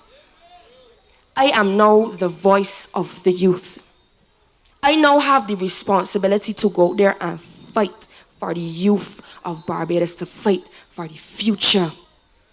I have a responsibility to make sure that as long as I can speak, that I speak about the things that are happening in Barbados and I speak the truth. No matter how much people try to silence me, no matter how much people try to fight me down, I have to stand up and fight back. And I have to stand up and make sure that even when I feel as though my back is against that rope, I still throw in blows. Because I am going to fight for my young people. I am going to fight for those persons who are voiceless, who are underprivileged, who've been cast aside, who've been walked on, trampled on. Those are the persons I fight for. And I will continue fighting for them. I don't care who's fighting me for it. I am passionate about this thing, you know. And that's why I cried. Because I put my whole thing on the lifeline, you know. You heard it tonight. Any young person who associates themselves with this party during this time has to be a brave one. I am an attorney at law. You know how much people come and tell me, you ain't fighting to get blacklisted. In fact, I've had my share of blows even within the party itself, and I can keep it real. I joined this party. You heard my brother Rasheed say, I ain't joined this party for no financial gain. Nothing I do, this party don't pay me to do it. Understand it? We don't have no money. I get it here and I fight because I care. I get it here and fight because I believe in my president, Dr. Ronnie Yearwood. And anybody that feel they could come and tell me something about my president when I can get cursed. Because I believe in that man. Ronnie taught me at school. I believe in that man, and you should too. Help us fight for you. Stop fighting us for fighting for you. That makes sense? Make it make sense, as the young people say. Every day we get it and we fight for you. We fight for us. Help us. Join us. Stop crying us down. Stop fighting us down. Open your eyes, Barbados. Open your eyes and look around and see. I heard 1.3 million for some research to see if there's poverty in Barbados. And I asked myself, these people ain't got eyes? Open your eyes and look around. Take a walk, a stroll down the street. You need $1.3 million to figure out whether we got poverty in Barbados. Something wrong with one. In fact, we went to Alexandra School the other day, right? And we spoke to the 5th and the 6th farmers. And Dr. Ronnie asked them, if you were in power, what would you do to help Barbados be great again? And the ideas that came out of their mouths, just like this, boom. And those are 5th and 6th farm students. And these people that we elected, well, not me, these people that I want to elect to represent Barbados cannot come up with solutions, and you have 5th and 6th farmers coming up with viable solutions. Something is wrong there. Where the money gone? Because at the end of the day, it's taxpayers' money. Where the money gone? Well, you could have might as well hired the 5th and 6th farm students. Now, I like to keep my speeches nice and short and sweet. So I can leave you with one last thing tonight. Open your eyes, Barbados. I'm speaking to you, the nation. Open your eyes. Stop being fooled. Stop letting these people trick you. Come out for this bewitched spell that you got going on. Open your eyes and look around you and ask the hard questions, because this bigger than all of us now, because soon we're not going to have a Barbados to live in.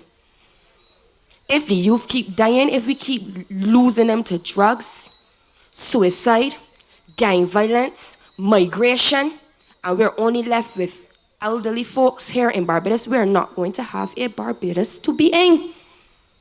Understand it. Sister Irene said I make people uncomfortable. We're not uncomfortable yet. When they're uncomfortable yet, we'll get uncomfortable. Get uncomfortable, get up and vote for the Democratic Labour Party. I gone.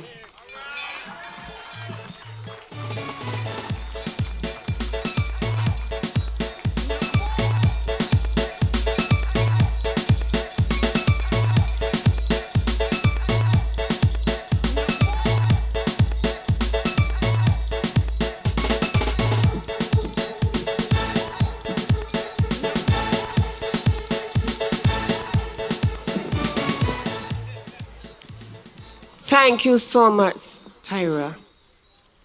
Again, this is the second young person we've had come up here tonight who spoke from the heart.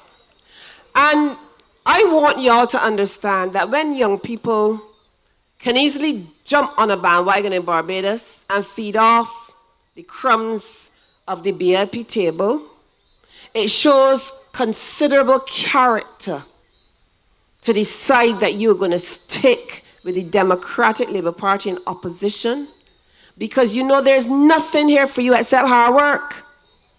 There's no money. There's no popularity.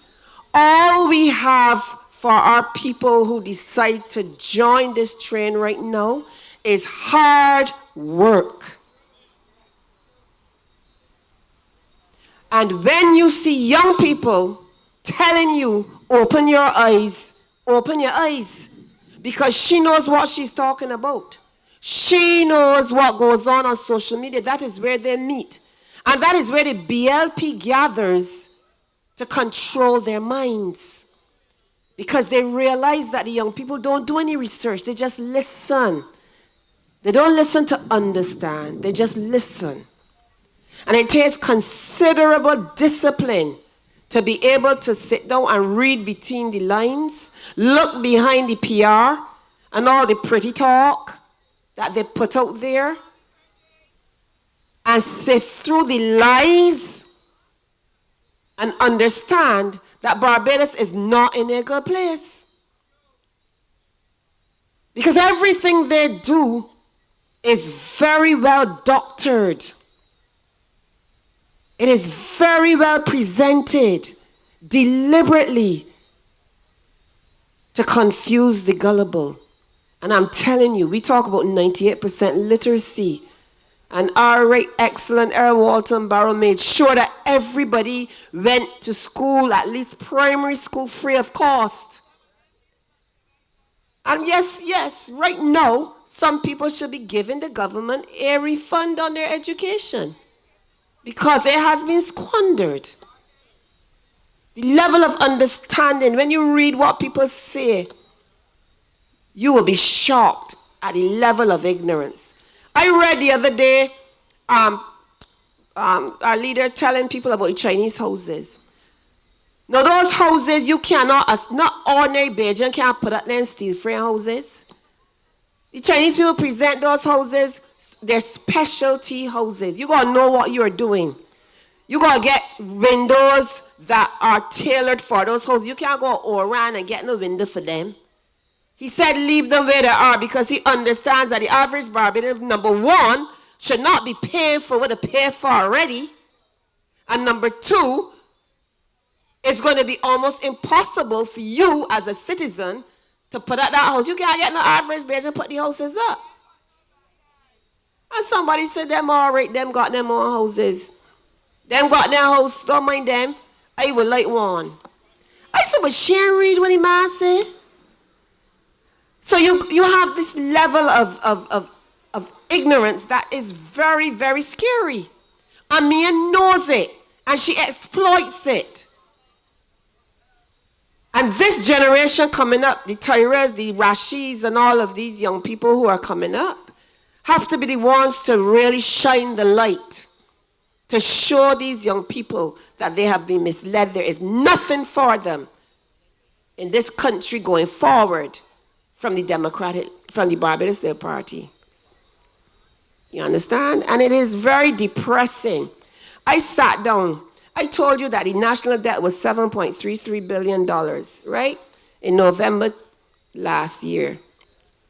Do you know that in June 2020, which is soon after we came in, we were at 1.4 billion in new loans, right? So that would be between 2018 and 2020, right? This government borrowed in excess of $1 billion in 4 months. These are things you gotta use Google to research, because this is the debt your children have to repay. 1.4, and excuse the little paper, but that's how it's registered information, right? Here how it went. In December 2022, right? You counted 200 million in IDB money, 604 million in IMF money. This sounds like monopoly money. 200 million in World Bank money. And yet, you come out and you tell lies and say that we get back with tax money.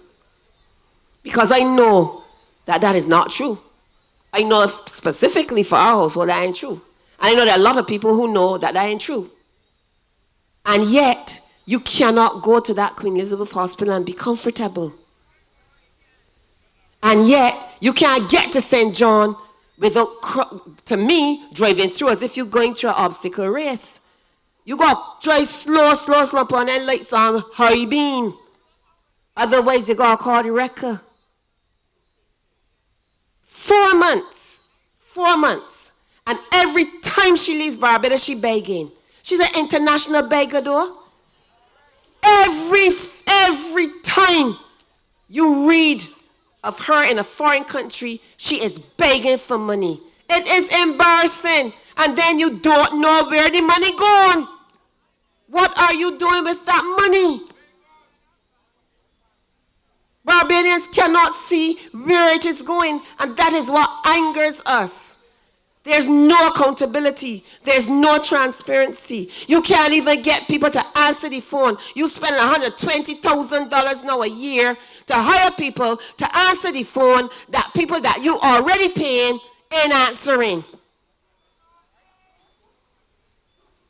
The call center. Y'all ain't hear about the call center? We now got to pay people $10,000 a month to answer the phone. And you could bet your life that every last one of them is Labour Party people. She just takes our money and spends it against us. That's how we look at it, right? She's taking money, right? And use it politically against us. Understand what I'm saying? That's what she does. You work for the money and me take it and spend it to get votes against us. Your money. $120,000 a year now. That's the latest piece of squandermania that she engaging in. Meanwhile, she flying all over the world and getting private jets up and down the place begging for money. Begging for drops in the jet. And then when she get there, she begging for money for Barbados. Look, like I said, if you don't laugh, you will cry. You will cry. There's nothing they could solve. All they do is throw money at problems. Throw taxpayer money at problems. Can't solve anything. I don't use the word parole on the platform. So that can't work, Errol. But the point is, we're in a bad place. Our next speaker coming up is Michael Lashley, better known as Lashes. So Michael Lashley, I am sure, will be speaking about a variety of issues because his experience is vast. He has been Minister of Transport and Works. He has been a Minister of Housing. I do not know why Duggan and the other one is Sutherland and these fellas. I do not know why they cannot achieve what they told us they could achieve. Michael Lashley showed them how to do it. All they had to do is look in the file, unless they can't read. They have not been able to achieve anything in these past 5 years except no selling back houses that we buy already to the taxpayers. It is really a really disgusting situation to be in as a country, but this is what Barbadians voted for. But I want to tell them that 30-0 is not 100%. 30-0 is not 100%. And we as Barbadians and supporters of the DLP and those who don't support one or the other have to understand that the time is right to start thinking and working towards changing this administration because they are mashing up Barbados.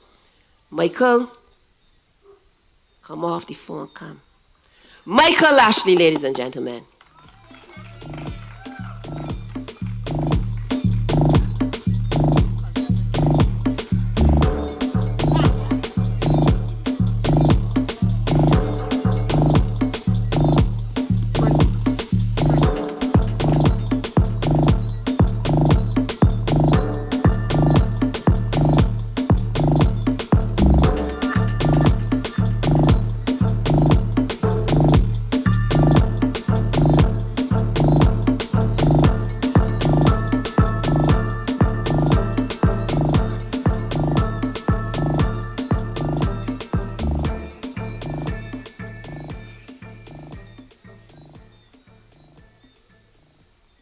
Good night to my Democratic Labour Party family.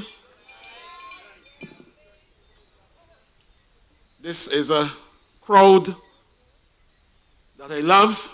I see many people from the other districts around.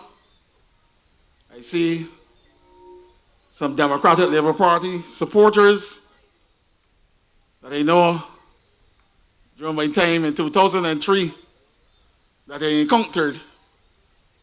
And also I see my good friend, Mr. Coppin, who really nurtured me through my political waters and caused me to be successful. But I am here tonight,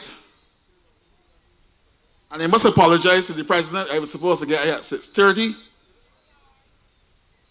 but I was engaged in a matter which I will not speak about.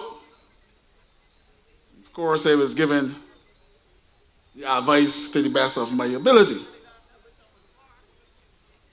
I say no more about that. I've listened to the speakers before me, and I must say that Tyra Trotman is up and coming powerhouse.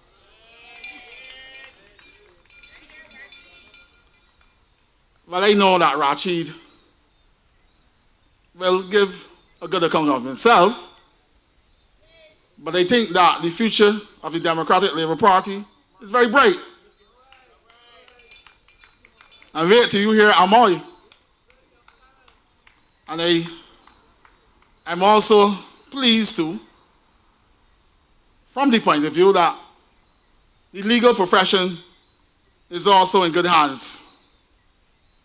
Because I do recall being with Tyra recently in a matter in the high court, in the lower court, in fact. And she was so well prepared and ready to answer every single question that the magistrate posed. I had every authority, very well prepared, and that is a good sign for young attorneys and young and upcoming politicians. You must give her a round of applause. And I will open my door to my chambers when she's ready. And hopefully that should be very soon, in the next couple of days. But tonight I just want to speak very briefly because, you know, I had a little injury. And standing on your feet normally gives you some pain. But it will not prohibit me from being kind of a prosecutor tonight, because I see yourself out there as a jury, and I have to put the case of the Democratic Labour Party to you, and indeed I have to prosecute to ensure that they are well prosecuted. I was the Minister of Housing from 2008 to 2013. I do recall that the late David Thompson said to me that the people of St. John, and that his vision for St. John is really to bring some housing and to make land available to the people of St. John so they can do what they want to do in terms of affordable housing. And so he was asked to acquire land at Pool Land, Cherry Grove, and Henley. Got town planning permission and everything to start the housing development. But that is against a background of our national hero, Errol Barrow, who was so creative and so revolutionary when he decided to pass a piece of legislation called the Tenantry Control Development Act. That act really was to protect tenants in the urban corridor and to ensure that landlords would not rip them off their property, and that other landlords would not serve eviction notices and increase rents whimsically. So the Democratic Labour Party, we have a history of providing affordable housing and creating a vision to ensure that every single man share in the economic pie of Barbados.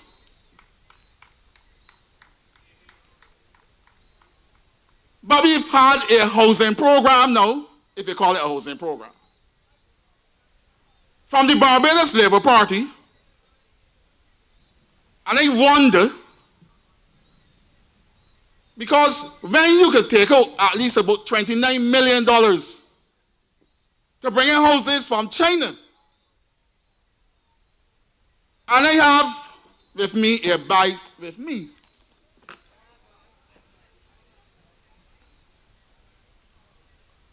And you know that when the contract was given to the Chinese company, that when it first went to cabinet, that had to come back the next week and rescind the cabinet paper because of issues relative to the Chinese company. And at the same time, a local Barbadian company had also put in a bid for those houses because at the time, they invited local companies too. But we want the minister to come clean with respect to that arrangement. We want him to come very clean. And I have some questions for Blake Sutherland. And the questions I want to ask him, because if you spend $29 million in housing in Barbados, I want him to take me on a tour. And let me see how many of these houses have been constructed, erected, or whatever word we use. I want to see how many Barbadians flushing toilets in them, laying down on a bed and opening the window. I want to be able to go through St. John. I should be able to go through St. John and conquer about 50 or 100 Chinese houses. I should be able to go to St. Philip North and St. Philip South and see these Chinese houses up and people looking through the windows, rocking back with a glass of ice with cold water in it and say, look, this is my house. I want to see that. But I want to ask him some further questions too. Because I do recall going through 6 rows. And there were so many of them on the ground that I asked myself, how you can spend $29 million and have houses laying on the ground, rusting out. But that, it doesn't surprise me. It will not surprise me. Because the housing program of the Barbados Labour Party has always been one with questionable tactics, questionable theories, questionable decisions with respect to their housing program. So it did surprise me too when the people in St. John, when they moved the primary school and constructed a prefab house in about an hour. Now, let me declare I have a vested interest in it. Let me declare I have a vested interest. But I can speak about it too. Because it is nowhere that you could construct a building, a new brand building, and then you walk through it the same day and fall right through the floor. But something got to be wrong. Remind me of a man who built an upstairs pig pen.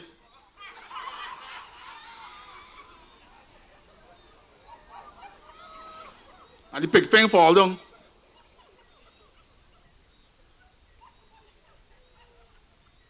But it doesn't surprise me because if you take a glance of the General's report,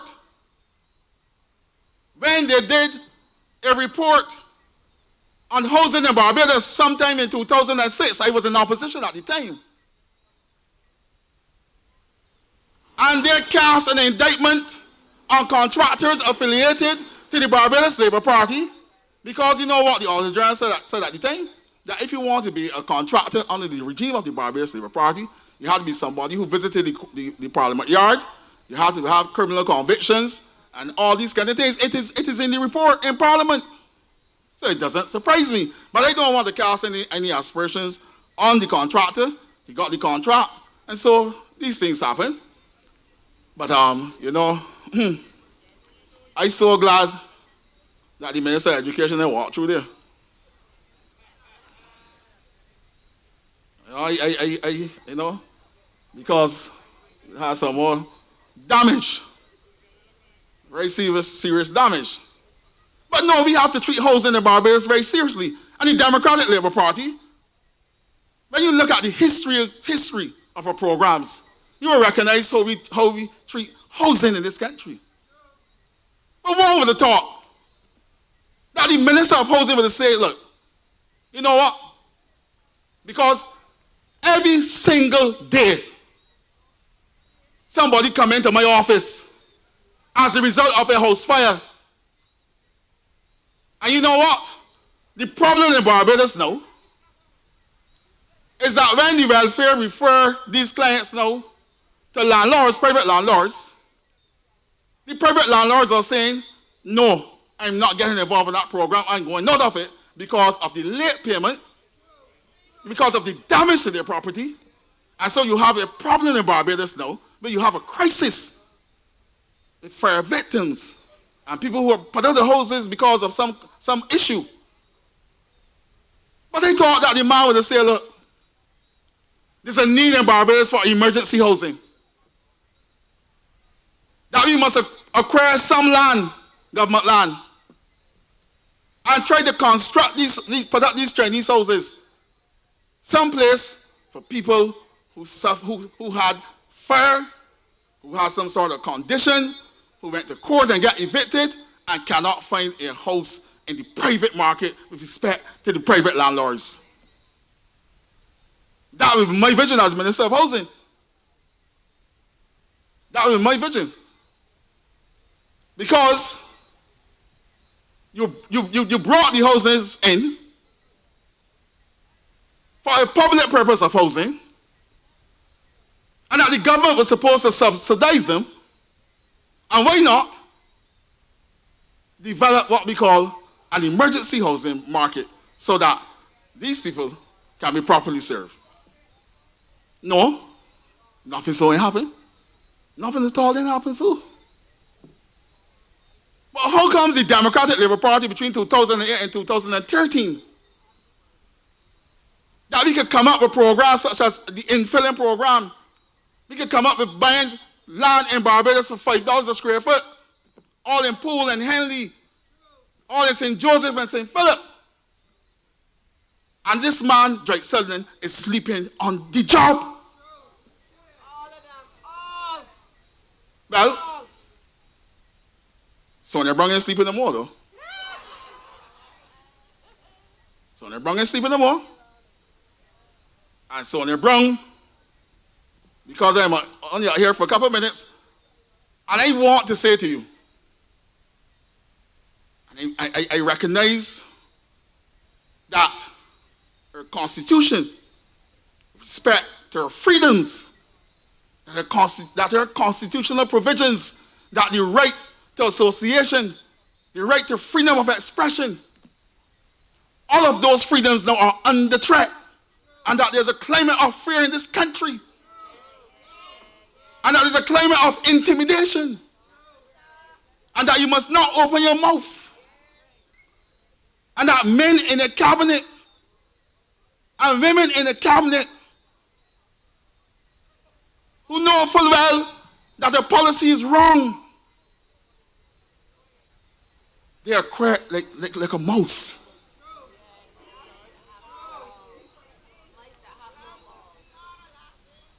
And you know, someone tell me that they are so frightened that when they go into cabinet, that some of them they're given a recitation. And they have to follow the script. And they cannot be a dissenting voice. And that so that the rights of people, this is a serious thing. Now, I see it every day. that the fundamental rights and freedoms in this country, they're slowly and slowly eroding and disappearing. And so you have a right as an ordinary citizen to get up and express your view, to go on the call-in programs. You should not be scared to give a dissenting voice in the interest of the rule of law and the interest of democracy. And it takes me to this other point. Because I was supposed to speak about law and order tonight.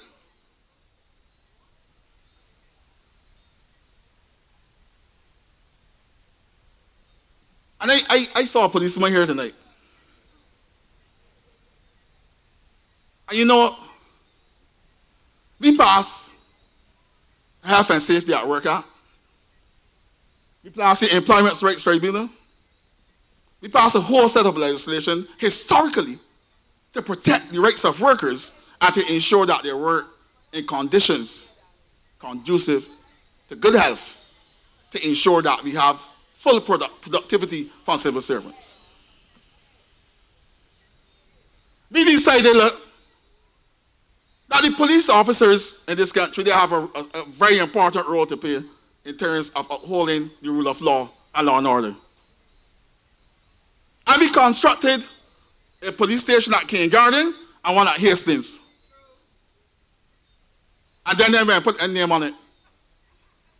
You know, when I go up there, my heart, it is boiled, my blood is boiling me because it pains me because when I look at it, when I see the names on it, I didn't see Adriel Brathwaite name on it, I didn't see Francis Stroke name on it.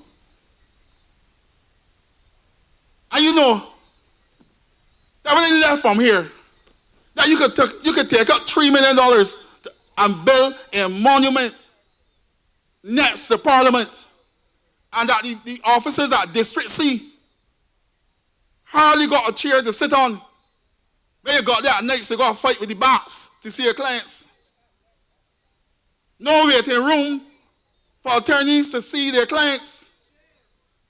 Then you move from there, you go to Black Rock, the same thing. And when you move from there, you go to Oysters, the same thing. And when you go to Old Town, the same thing. But it's not only for the police officers. It's also for suspects who we believe, in fact, they have a right under the Constitution of Barbados to be treated in a humane manner, and that these conditions must exist.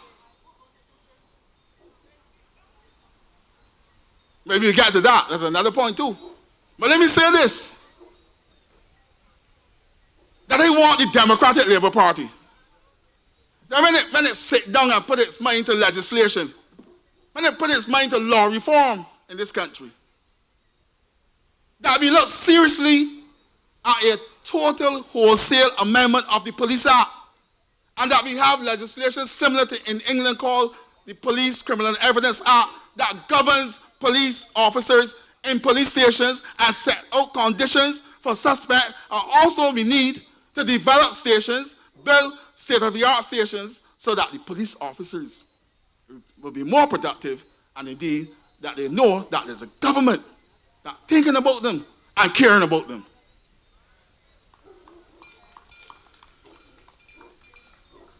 But we talk about law reform in this country. We talk about law reform in this country. We get to that too. I hear you talk about shooting, we get to that too. But I can speak to this point now. That Barbados is the only country that we do not have a modern state-of-the-art forensic center.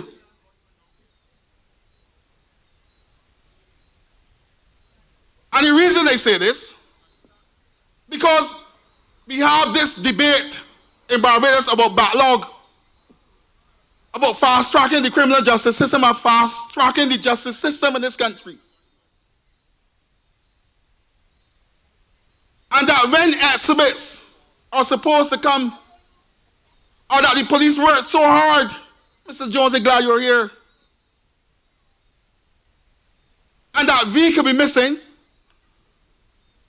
that there might be people in prison up there wrongfully because we don't have a modern state-of-the-art forensic science center. Because you know that DNA, scientific evidence, can free people, and it can also cause people, you know what, I am not going to waste the court time.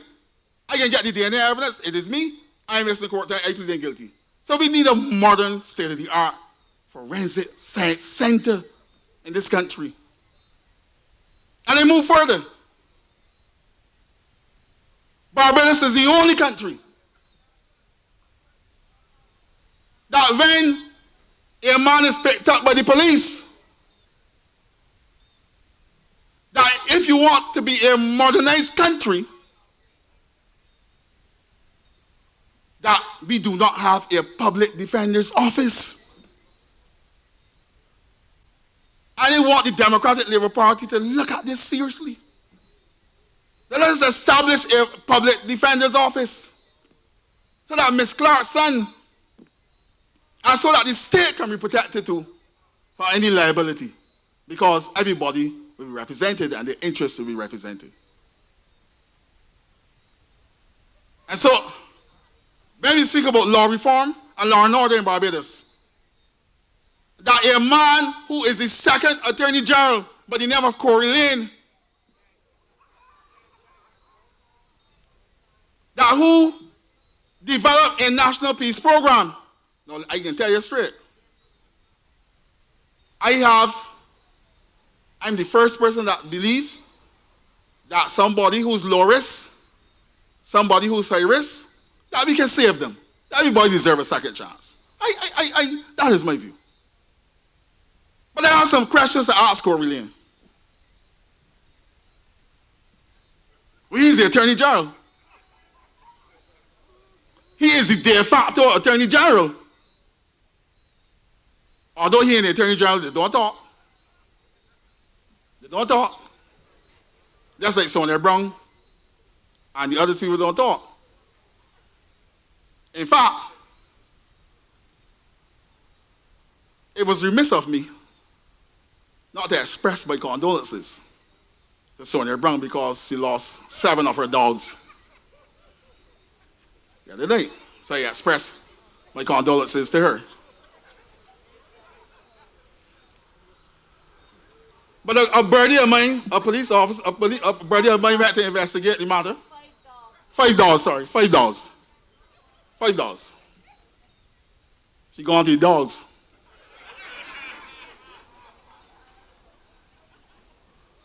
But a little birdie of mine told me that there was an investigation. I went to check. You know the dogs had names.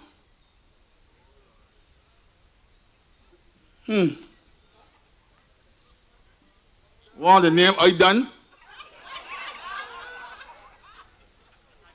One, let me dash that, because I got the names in here. Let me pull up here.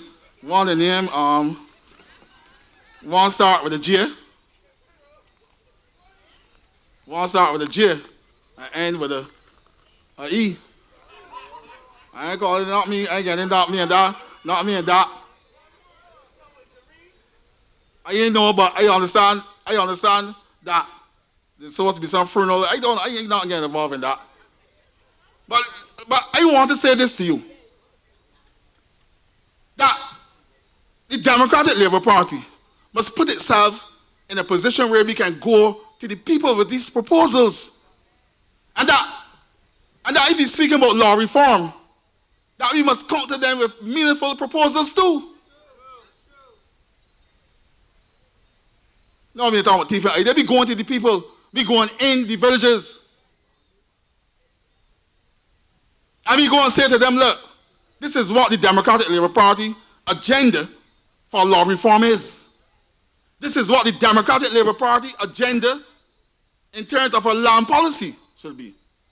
And whether we are going to look and reform in a wholesale manner the Land Acquisition Act, because they have tremendous difficulties in its present form, because to my mind, and I speaking as a lawyer now, it is so one-sided in favor of the government.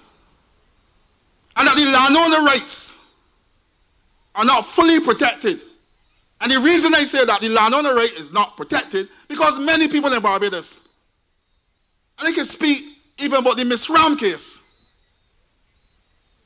that the Land Acquisition Act, that example is an example that we need to seek reform of the Land Acquisition Act to cure the mischief.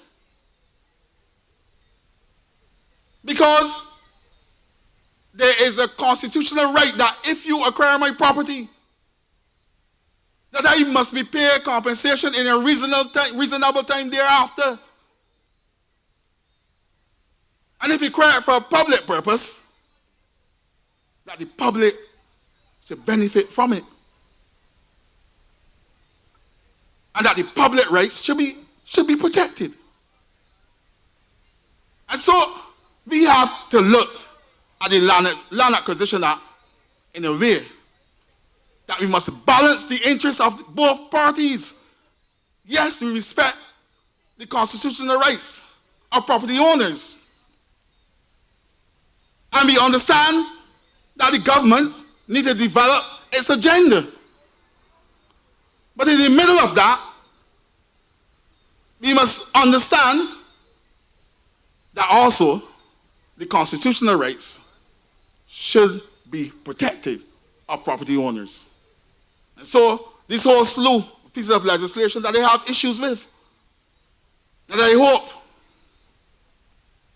that my little learning in my head will be of some assistance to the party to move the Democratic Labour Party forward, because we must distance ourselves from the Barbados Labour Party. And in doing these things, we will show that there's a clear divide in relation to the thinking, in relation to the approach, in terms of policies, in terms of issues, away from the Barbados Labour Party. So, I here feel good tonight. I here feel real good tonight. Voice going a little bit, but you know, I gotta save my voice for later on. I don't know. Don't put me in that pellet case. Don't put me in that pellet case. But our president is on the right path.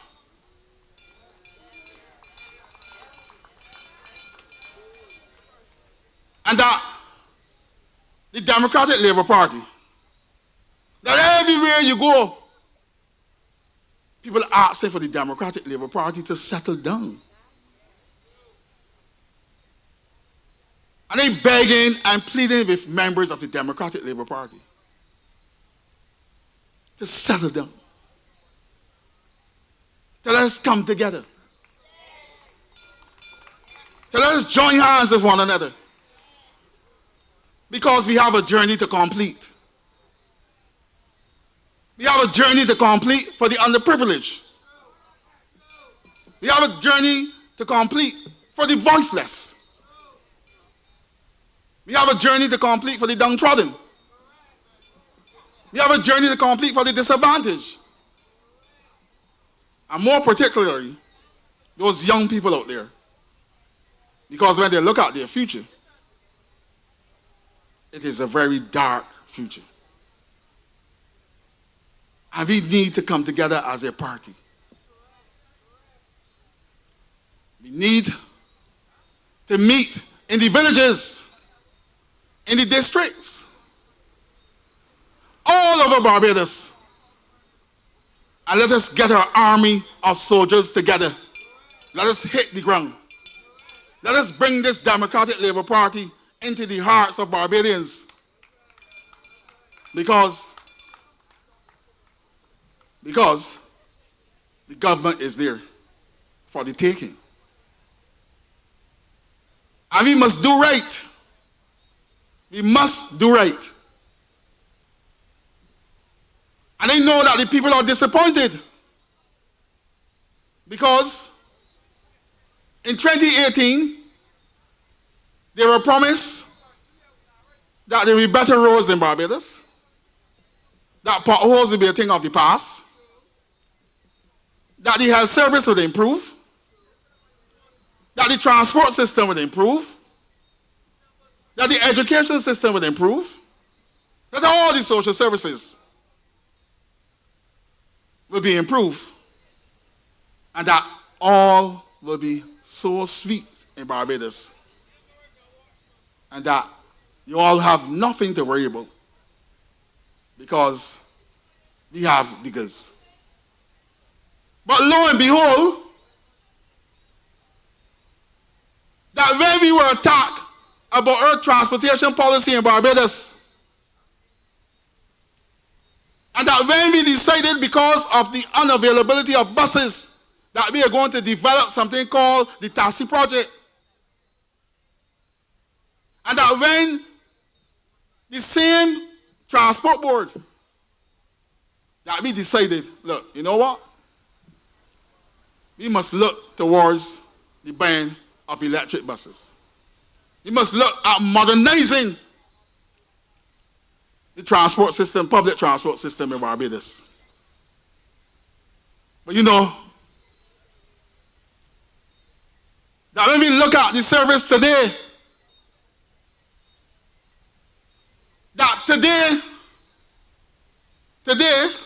because I don't talk from my head, today the bus availability, they have 54 buses.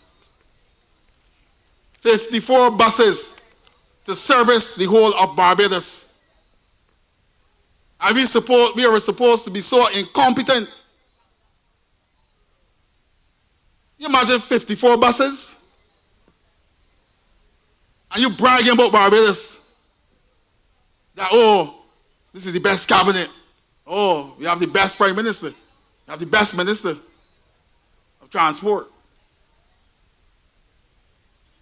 But why it is that when I was minister, and I decided to develop what we call a taxi project, integrating the private sector into the public transport system, I was criticized. And that the trade union movement, hot and sweaty, came up to the Ministry of Transport Board, Ministry of Transport and Works. And they were questioning me about if I'm privatizing the public transport system.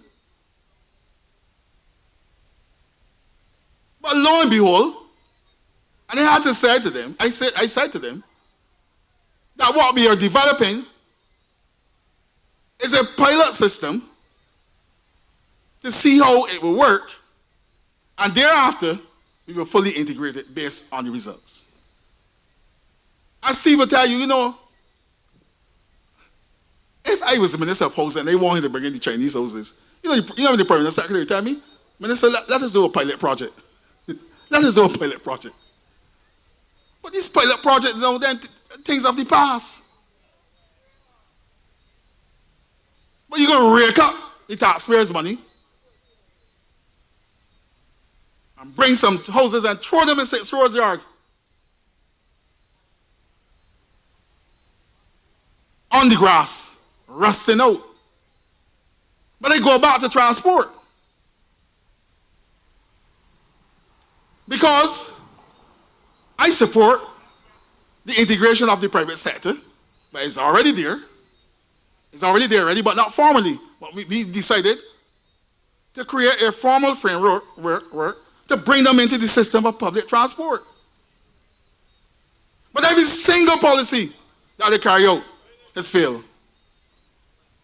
That owners invested their money in bringing in buses.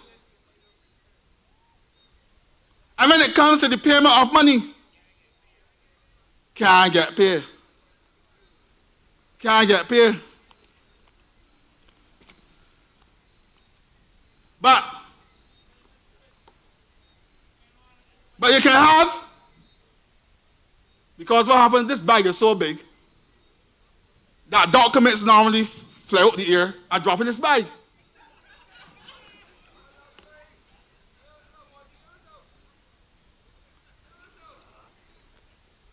And you know that somehow some documents on the NCC just dropped into my bag. And it seems to me that the Barbados Labour Party, that they're late, or they have some affinity with ackee trees and dunks trees and things. But when I took a cursory glance at the document, because I didn't get time to look at it, because it came into my bag, and they zipped back at the bag quickly so that it won't fly back out. So like a good lawyer, I have to examine those documents very carefully before I make them a document of the court. And then, when I search again, I realized that something like a check also came into my bag. But I will also need time to look at that check. Because I can let you in on a secret now. If anybody give you anything that, let me see, I can't say a wedding ring because they don't know anything about wedding rings. Somebody give you a good document, and a real, you got it there as your drawing card. You know you don't want to lose that, so you know what you do. You don't put it in the vault. You put it in the vault too, but you photocopy it about 45 times or 100 times. And you put one on your bed, you put one in your garden, you put one in your fridge, you put one there. So, you know, if you lost it, you can find it. You can want to a friend. And you call Steve and give that, you hold out for me, boy. I know he's holding things close to his chest.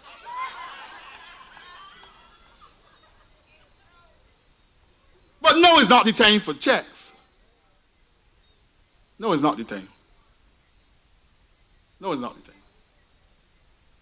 But I walk with this bag. This bag is like my baby. Hold it very close. Very close. But I memorize the check number in my head too. 00. I leave it there. Within the jurisdiction of so-and-so, parish of so-and-so, I want to close my case tonight. I can say to you that to the young politicians in the Democratic Labour Party, that when they came in 2003, I had, in fact, before 2003, 2001 to 2002, I had, of course, the support of Sir Wart Franklin, the old veterans, and then, of course, Undine was the same for up north, and Cleaton was up there doing a lot of work.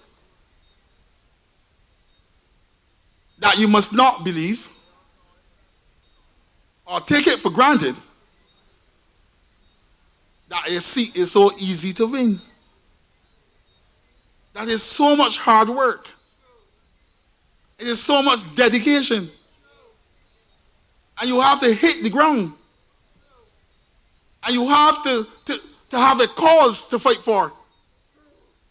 I believe that I have a cause because I will fight against injustice in this country.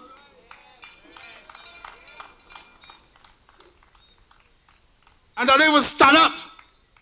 If I believe that a man is being, to use the word unfair, by the system. And nobody can stop me.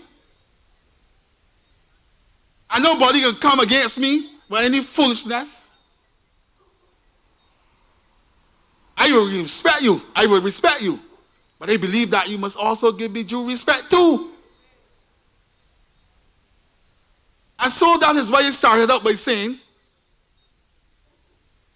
that there's some cloud over the rights of ordinary Barbadians in this country. There's a dark cloud. And that it is about friends and family. about people who have the qualifications and that and that merit. And I'm praying for the Democratic Labour Party now. That what our national hero, what he fought against, what he stood up for, the injustice, and the desire to ensure that Barbadians of all walks of life have a say and share in the economic landscape of Barbados. And so as I close my speech, I want to say to Barbadians that you have to safeguard our democracy. And that you have to stand up for our democracy. That you have to fight against the injustices and do not let anybody at all, wherever they come from, derail your rights as a citizen of Barbados. I thank you, ladies and gentlemen. Good night. Good night to you.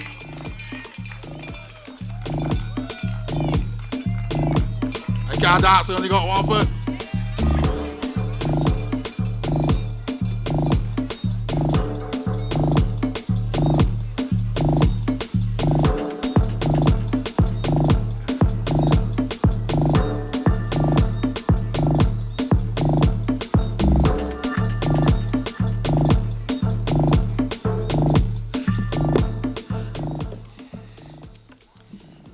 Brother Lashley, lashes. Lashes thought he got a check from NCC. But I don't feel that Medic know about the check. Medic's be too busy looking for powder. You ever check Medic? No, Medic's going matching foundation all the time. Perfect. No, it's a fact. So I don't think you know what the check. He be checking the pharmacy fee powder. Anyhow, I don't want to be here all night. I wish I could be. But on a serious note, we had a wonderful service this morning. A wonderful service. And during that service, our president, we always say he missed his calling, you know the Bible backwards. And that's a good thing in a leader. And as the reverend of that church said, you don't quote the Bible for likes. You quote the Bible because you believe in what the Bible said. Now, you ain't calling nobody name. But he changed his voice. And when he changed his voice, we know exactly what he was talking about. And our president went to Matthew 21, we talk about the money changers. Now, most of us here went to Sunday school, we know that story about the money changers. And I'm saying tonight that what he said was so accurate because we have a host of money changers administering this country. To the point where everything is transactional. You give me something, I give you something. And the governance of this country has come to an all-time low. And when I can hear a young man speak to the money changers and speaking about driving the money changers out of the temple, I say, yes. This is what we want because the politics of this country has to change. We cannot progress as a country when we have the persons that we elect to represent us engaging us in this type of transactional politics. It is low-class politics. And we need new politics in Barbados. And we have a young man who you would think will be operating along the lines of those who feel that is the way to get a vote, telling you we need change, we need freshness, we need honesty in politics. People may feel that it is an old adage and it is outdated, but it is what we want now. And God does things in his time. And this is the right time for us to have leadership that is looking in a different direction for this country because it is bad There is nothing you can do in Barbados at a certain level unless you are prepared to engage in transaction. And that is what has destroyed many Caribbean countries. This level of transactional politics and governance. And Barbados needs to clean up. We need to clean it up. And we need to clean it up from the top back down because the fish rots from the head.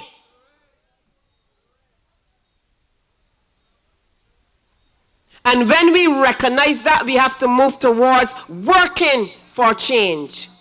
And we can only work for change with sincere leadership with clean hands, pure hearts, and a sincere desire to leave Barbados better than you found it. And that should be the mantra of every single politician seeking to represent Barbadians through the Democratic Labour Party. You have to want to leave this country better than you found it.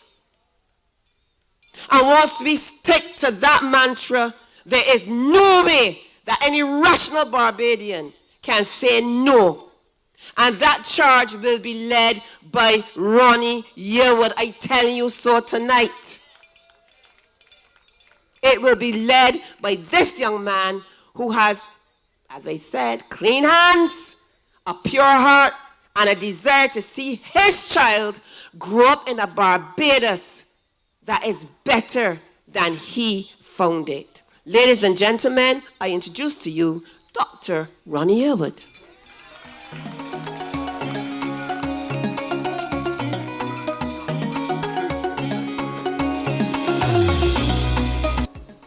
Good night, Democratic Labour Party family. How are you doing? So wonderful to see so many of you tonight. It has been so wonderful to see you at all the events that we've had over the last 3 days. Thank you. And I want to start really by thanking Adriel. I want to thank Richard. I want to thank Rasheed. I want to thank Tyra. I want to thank Michael for their support and for their love of country and their love of party. I cannot do this alone. I do not dare to do it alone. And the Democratic Labour Party is building the team for the times. It is building the team that can ensure the legacy and the memory of Errol Barrow, Cameron Tudor, and all the others, C.P. Smith, Sybil Leacock, Maisie Barker-Welch, all of these people, Gertrude Eastman, who have worked and toiled to build this party, and this country is protected. This party has always stood for the side of justice, has always stood on the side of the people who desire a better life for themselves and for their children. The reality is that Barbados is facing a difficult, difficult time. I've said this before and I'll say it again. I will not lie to you. I will not tell you untruths. I know these days it is fashionable not to use the word politics because it is such a dirty word. It is being made a dirty word. It is unfortunate that people see politics that way. It is unfortunate that we think of politicians as the worst of the worst. It is unfortunate that that is the kind of country that we now live in, where corruption and transactional politics is high, where people of this country struggle to exist. And a person in the old days called themselves a politician. That was a noble thing. You were thought to be going in to do something good, to uplift your people, to uplift your country. These days, when people call themselves a politician, we think of them as the scum of the earth and those who crawl in the gutter. And this has been brought low, let us be real, this has been brought low in part by this particular Barbados Labour Party government under the leadership of this particular Prime Minister, Mayor Motley. That is the reality that we face in this country. I know sometimes people think we should not talk about the Prime Minister, we should whisper her name in corridors. No, no, no, we have to talk about the leadership or the lack of leadership that has brought this country to a new low.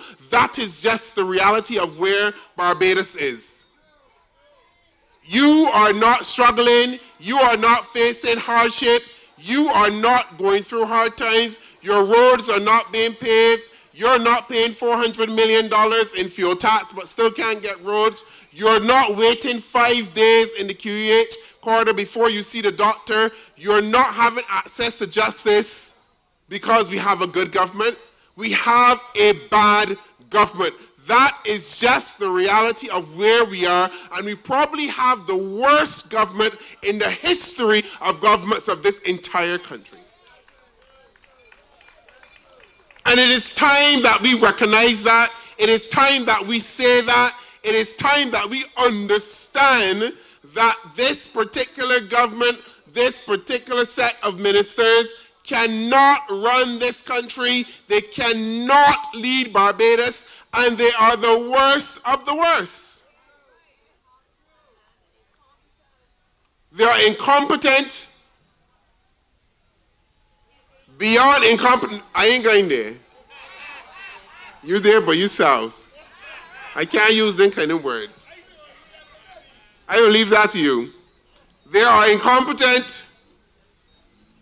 There's always the whiff and the sniff of corruption, a trail that follows them everywhere they go. Michael made the point, every time a Barbados Labour Party government is in, there is some confusion and scandal with housing and steel.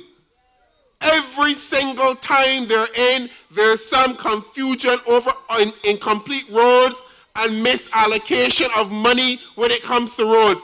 Every single time.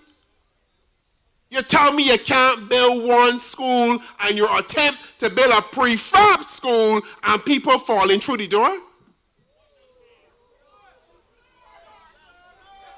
They're falling through the floor. Well, you know what I mean. You know what I mean. And what we require in Barbados, we require new politics.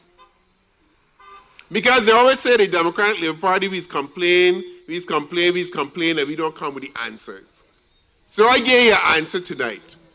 What we require is new politics. We require men and women who actually want to put Barbados first, who understand that they're here to serve Barbados, who understand that they're going to work as part of a Democratic Labour Party team to do good for the people of this country. You are not here to take the Treasury's money, and I warn anybody coming on board this team, if I find your hand in the cookie jar, it will be you and the courts of law and the people of Barbados, because you will not walk free. Be warned. I will not tolerate corruption, thievery, scandal of any kind in any government or any team that I lead. That is a commitment, that is a promise to the people of this country. And it is one that I will follow through, and if you know me, I am serious. Because we have to change things in this country. And if we do not do it in this generation, I do not see when it will happen. And I'm here to frighten you tonight. This is our Barrow's birthday, and perhaps the best way we can honor him tonight is to speak the truth in the way that he would have wanted us to speak the truth, especially that we're in St. John. This is our last chance to make Barbados right.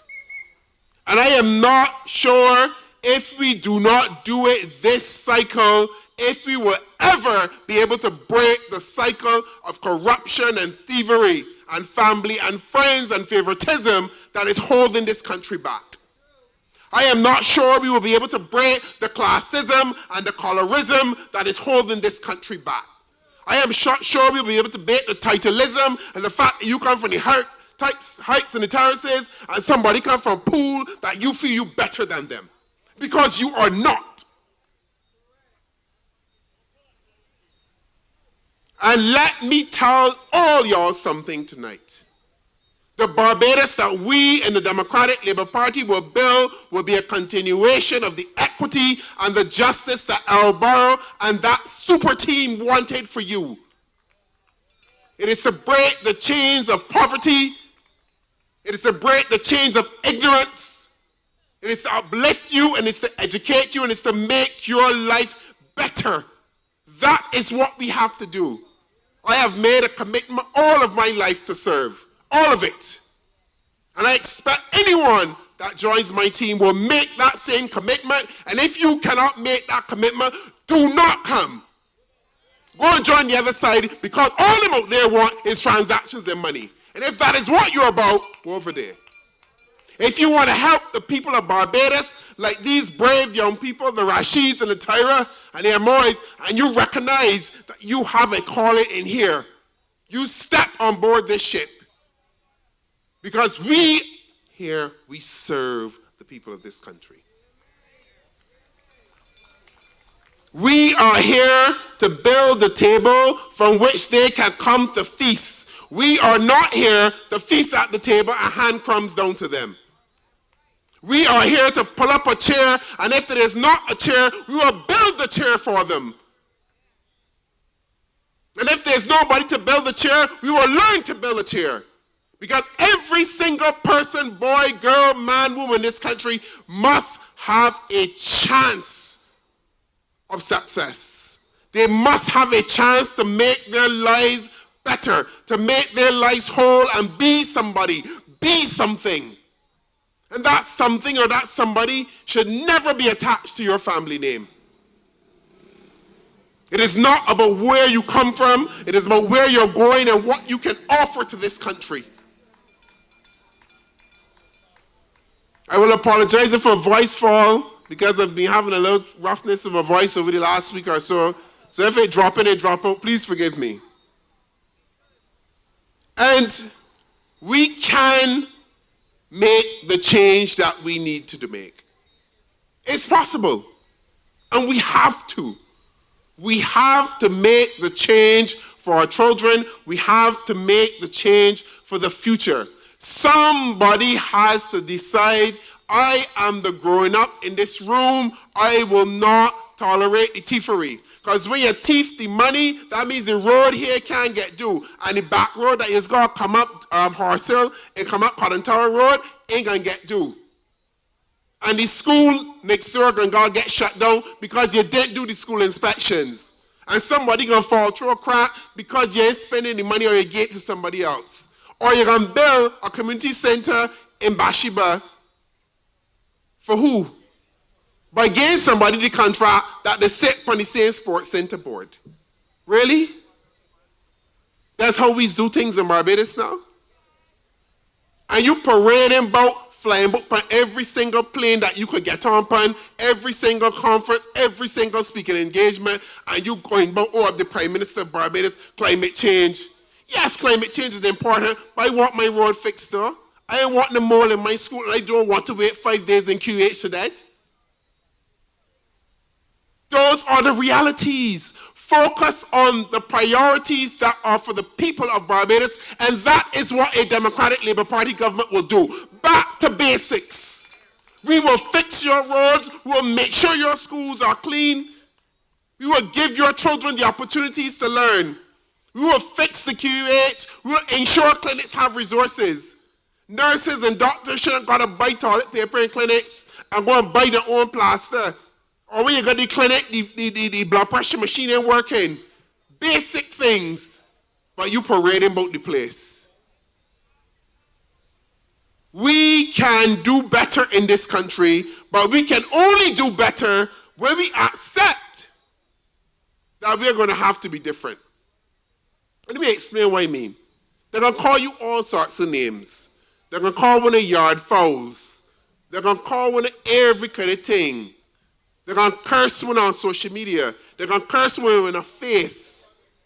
When you go into the houses, shake off the mother at your foot.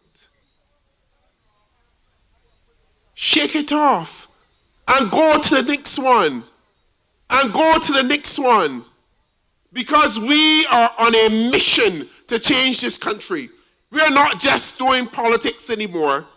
We are on a mission to transform Barbados into the great country that it can be and that it should be for the people of this country. And you have to accept your calling, your role in this.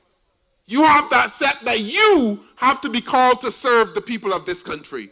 Not just the leadership, Steve, myself, Michael, but the members of this party. You are part of the mission of this party. You are part of this to transform Barbados. We cannot do this without you. We need you. Your country needs you. And I cannot guarantee you any gold or any trophies at the end of the road. I cannot.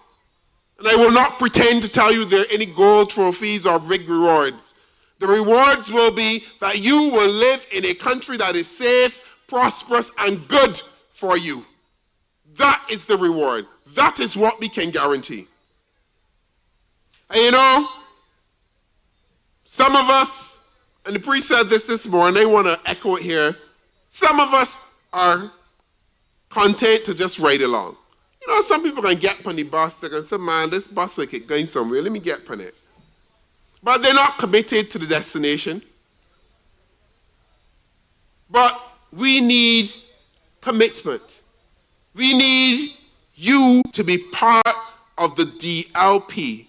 We need you to be part of the revival, not only of the Democratic Labour Party, but the revival of Barbados. Because your country needs you now more than ever. $14.4 billion in debt is not $14 in debt. The IADB says Barbados has the highest debt in the Caribbean, the highest debt in the world, and one of the highest debt to GDP ratios in the world. Think about that.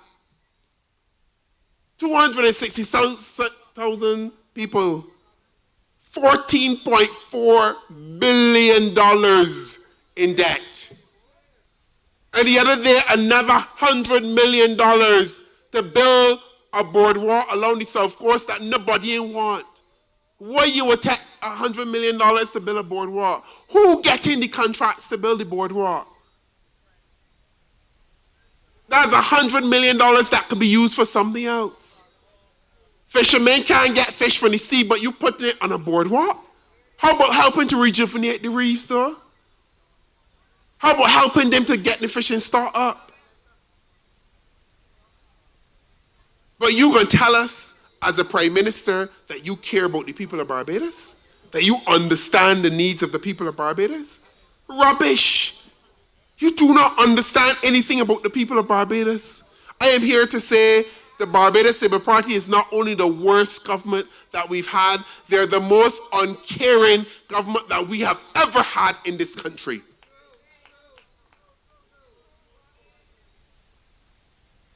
And it's not, and this is facts, you know. And you know, look, let me talk to y'all. Let me talk to y'all real. So, $400 million in fuel duties, right? Because the government said we abolishing road tax. Fine. We abolish road tax. You collect $400 million from people. Where the money gone? Because look at the state of the roads. And then you come back and tell us that you're going to pump another big set of millions, I think it was 30 million, into a millennium paving project. To patch a few potholes, but the roads are still the same because you're not coming up with long-term, sustainable road maintenance solutions. And who's going to get the contracts for the little millennium paving? Oh, this is your money. And sometimes I wonder, why aren't Barbadians angry? Why are you upset? Why are you sitting down taking this? $400 million has been taken from you and somebody on come on TV and tell you not to worry about it. You have a minister in the Prime Minister's office in the form of Dr. Chantal Monroe Knight, who going to tell you that they're opening a call center to take complaints about the government. But the call center will not replace existing call centers. Well, I don't understand that make no sense. And telling me it can cost $10,000 to run a call center for 50 or 60 people, will you pay them people then per month? And then on top of that, said that you're bringing an international contractor to help set up this call center. Because we got to be foolish to think that it costs $10,000. Electricity, water, tea, snacks, coffee, security, lights. How you gonna run a call center for $10,000? And what got me is that the paper published a headline, call center can call, like nobody ain't really sit there and think about that. There was nobody when the minister said this, but like, well, you got to be talking foolishness though. But that don't make no sense. And they're going to try to argue that the call center improves government productivity. How does a call center improve government productivity? Because you want to know the real reason for the call center? You want to know the real reason? Because the government does not want anybody calling to brass stats to embarrass them, because they don't want to hear, David, look, the road won't fix it. David, my water off. David, nobody come out here and see minister for 10 days. David, water, look. That is all the call center is to do. To destroy the public ability to air their views so that we all know what's going on in our own communities. The call center is a way to shut Barbadians off from each other. Because when you call up a private call center, I don't know that Shelley complaining about the road done by she and that I got a similar problem because she called David. And as much as we sometimes is likely that he's giving lashes, we just still listen because you know what's going on in Barbados. And when I call Walter or Christina or whichever one. But if you call the call center in private, how we gonna know? Nobody ain't gonna know what's going on. Because all of this stuff, and Michael was right, affects the democracy of this country. And if I was any of y'all, do not use the call center. Call David, call Walter, and call Christina, and call Brass. That's to make their life miserable every day, because that's how you're going to get action. This government has to be shamed into acting. They don't do nothing unless somebody shame them. They went and fix the road on the South Coast because some influencer had to shame them into doing it. They'll come and fix my road where they live because I was shaming them for a long time. So I don't know if anybody tonight got any roads that want fixing. Let me call them out here because you might get some action. Anybody that got a gap that want fixing? Anybody wanting that want doing? Let me know, give me a list, and I can go put a platform and I can talk about it. The road ain't coming around. I hear the ones in St. Thomas. They got one in Western's Violet Circle here. Anybody else? St. Andrew, Lodge Road. The whole, somebody said the whole of Barbados.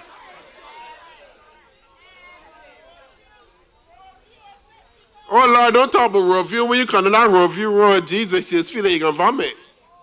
Now let me tell you, that is something else. Oh Lord, listen, the Martins Bay Road is an experience that you should not have to go through. And it's something that the people...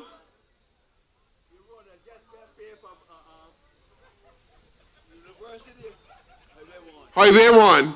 All right then. And this is the country we live in. And you're going to invest money in a call center to shut down the Barbadian voice.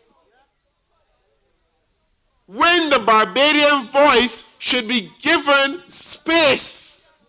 And that is what the Democratic Labour Party is about.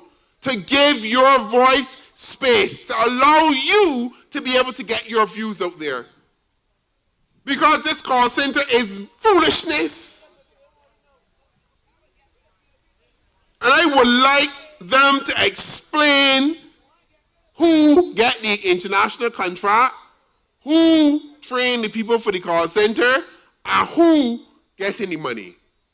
I would like somebody to explain this. And this goes back to a commitment that I have made. When the Democratic Labour Party assumes office, we will publish a list of everybody who receives government's money, because it is taxpayers' money, and you must know who getting government money. And don't let anybody tell you the foolishness, because it already happens in Bahamas. This happens in other countries. We are behind. We will ensure that not only is there freedom of legislation, freedom of information, but we will give you the information. You don't got to come and beg for it. You don't got to break down the door and write the letters. We will publish all the information to ensure that you know what your government's doing. $18 million in the Prime Minister's office, which was up by another $4 million from the $14 million in the previous budget cycle. Where is the $18 million, the largest budget for a Prime Minister's office in this country? Where is that $18 million going? What are you spending $18 million on? But you going to shut down St. John's School? You're going to shut down St. John's School, but you're going to spend $18 million? And then you're going to open up a citizens contact center, but you cannot house the homeless in Barbados? What you spending the money on? That's the question, you know. Where is all this money? Where is that $14.4 billion in debt, the $100 million they just borrowed, the $50 million before, the other $100 million, the other $50 million? The Prime Minister has a problem with money. No, I'm serious. I'm serious, you know. Because there's no way that you could be behaving like this. And there is no way that you could claim that you care about the people of Barbados and you are doing this to the people of Barbados. Because you ain't doing it to yourself.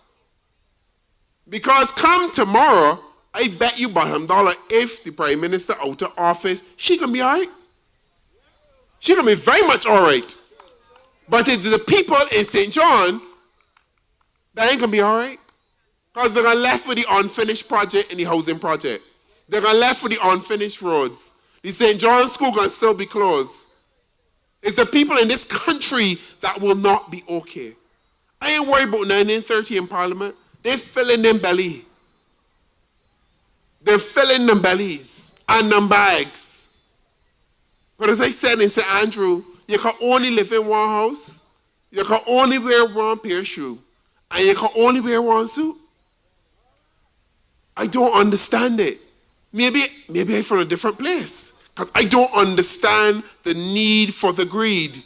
It makes no sense when you are being put to serve the people of Barbados. For the first time in the history of this country, you will probably have politicians in this current cycle leaving government office with more than they came in. When people like Barrow left with less than they came in. Because they were about service. When you focus on the job, you got the time to be thieving nothing.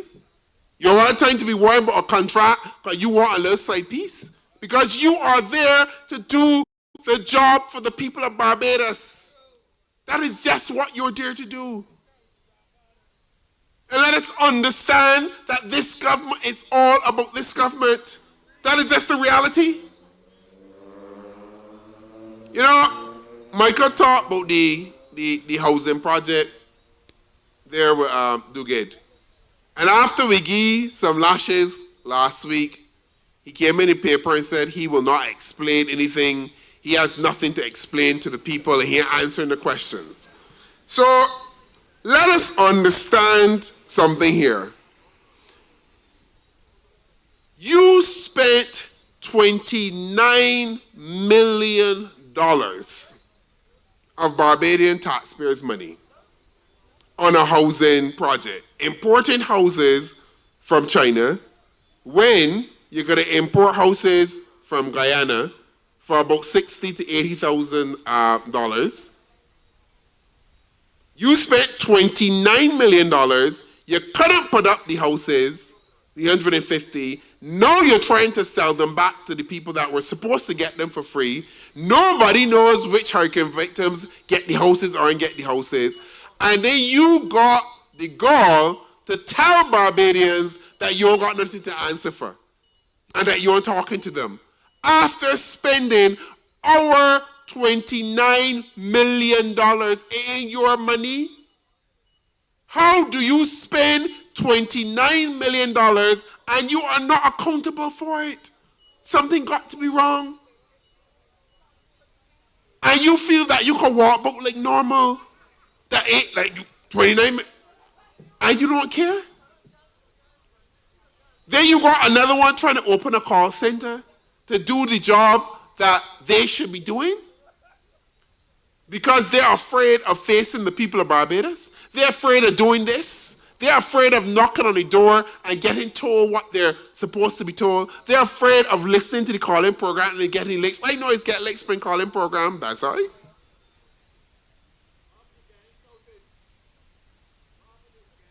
But listen, that's another story for another time. And then you got Abrams in the paper today. And this what got me, right? You go in the supermarket and you buy chicken. Well, it can probably be about this little size here, that about. But you don't really get none. But say if you're lucky to get one about this size, that's about $16. Or you're going to pay about $40 for a big one if you want. Everything expensive. Toilet paper expensive, soap expensive, everything expensive.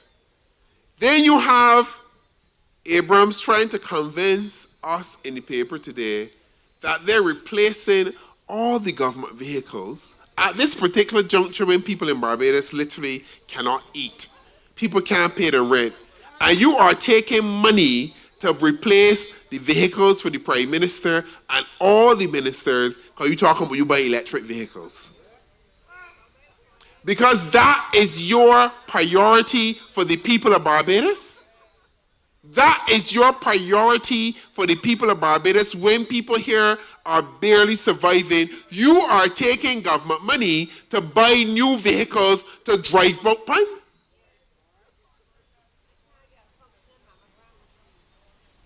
And as my sister said, the mammogram machine at the hospital, at the QH, ain't functioning.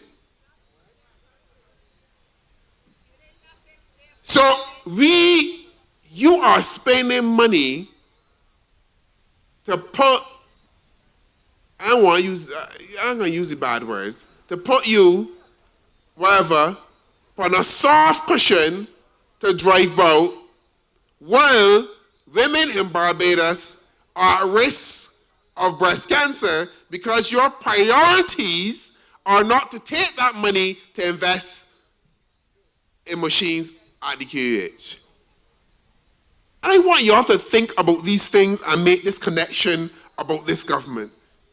Because something must be wrong with them. That's all it comes down to. Something is fundamentally broken in the people that lead this country at the moment. Something. Look, I want to end in a way that I often do. And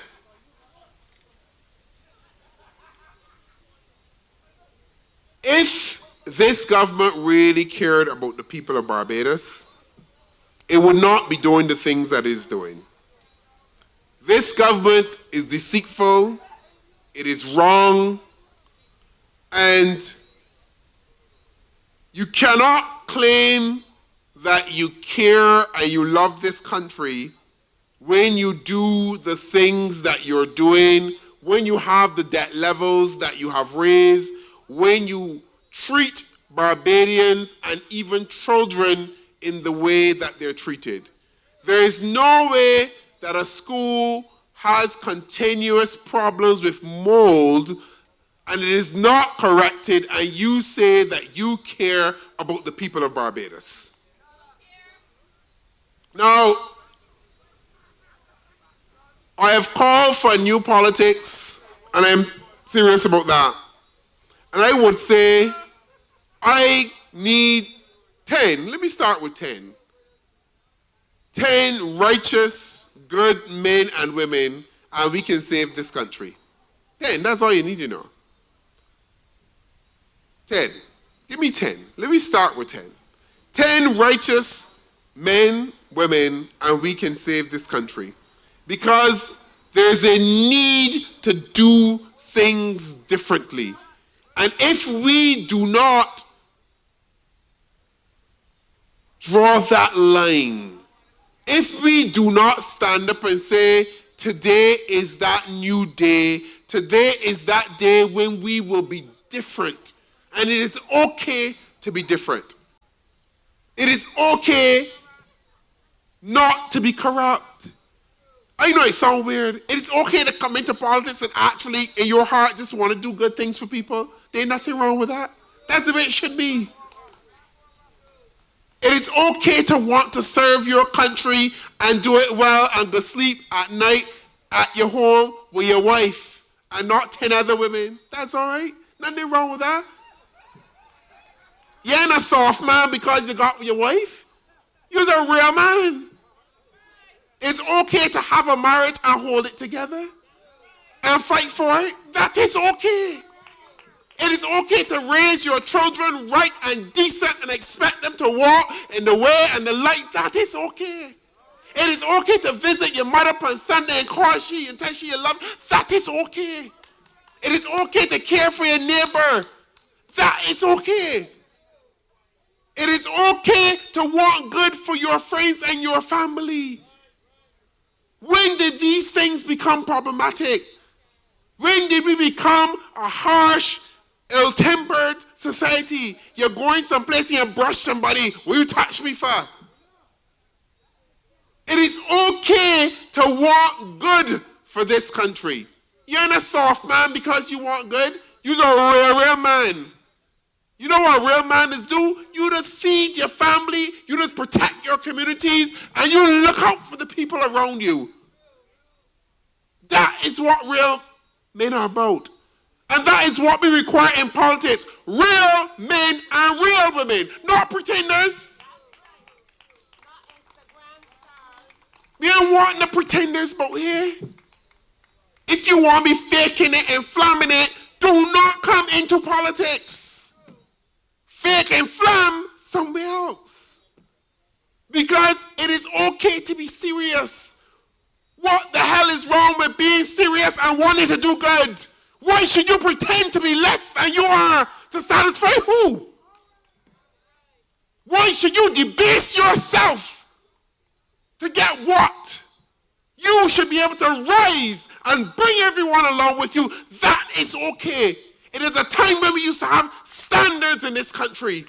And we need them again. Nothing wrong with talking about morals. Why we just, oh God, I don't want to talk about morals. What is wrong with having values? When did having values become a problem in Barbados?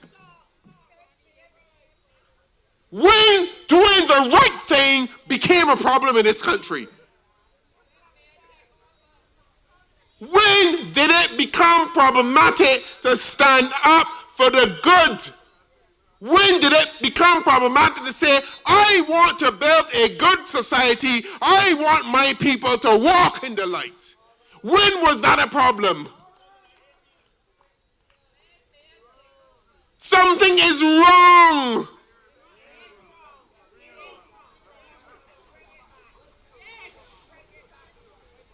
When good men and women cower, we do not have to cower because there are more of us than there are of them. Trust me, there are more of us than there are of them. Come out from behind your curtains, put on your shoes. Come and follow the Democratic Labour Party. Come and follow this new party that we are building. And we build it on a legacy of traditions that exists. Because we ain't building it for nothing. And that is okay.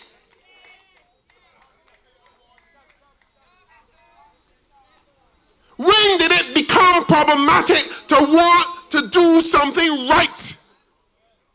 Man, Ronnie, you so righteous, it don't work so. Well, you know what? It does work so. And if you got a problem with it working so, well, you go and do something else.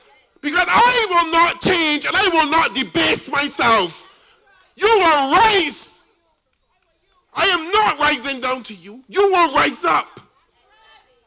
And if you have a problem rising up and walking righteously, then do not come into politics around Ronnie Yearwood. Find something else to do. And that something else to do may lead you to Glenderry. Go with God. But it ain't happening under my watch. Because when I die and my maker calls me home, I will get to that gate and I want him to say, well done. And that has to be for me. And I want it for everybody in my team. Because I want you to be good. I want the best for every single person that is around me. I want you to do well. And that should be okay. Everybody want you to compromise. Cut here, cut there. You got to do this, you got to do. By the time you're done cut and you compromise, what is left? What are you left with? Soulless and empty, just like the current government and the current Prime Minister. And if we do things the same way, we will end up the same way. We will be different in the Democratic Labour Party, and that is okay. So, the rain coming down, and I ain't got no voice.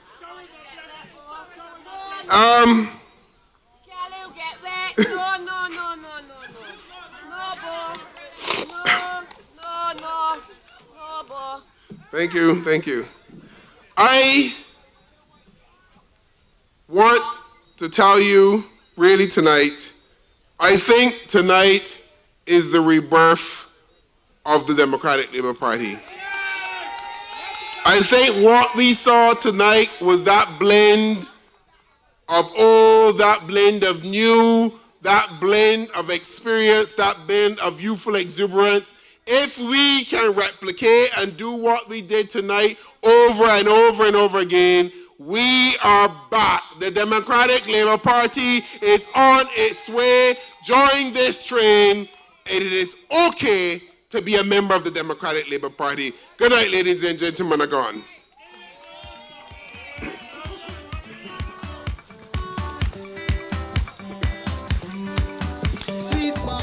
Ladies and gentlemen, as you know, 11 o'clock is the witching hour, and that is the time you clear the people's space.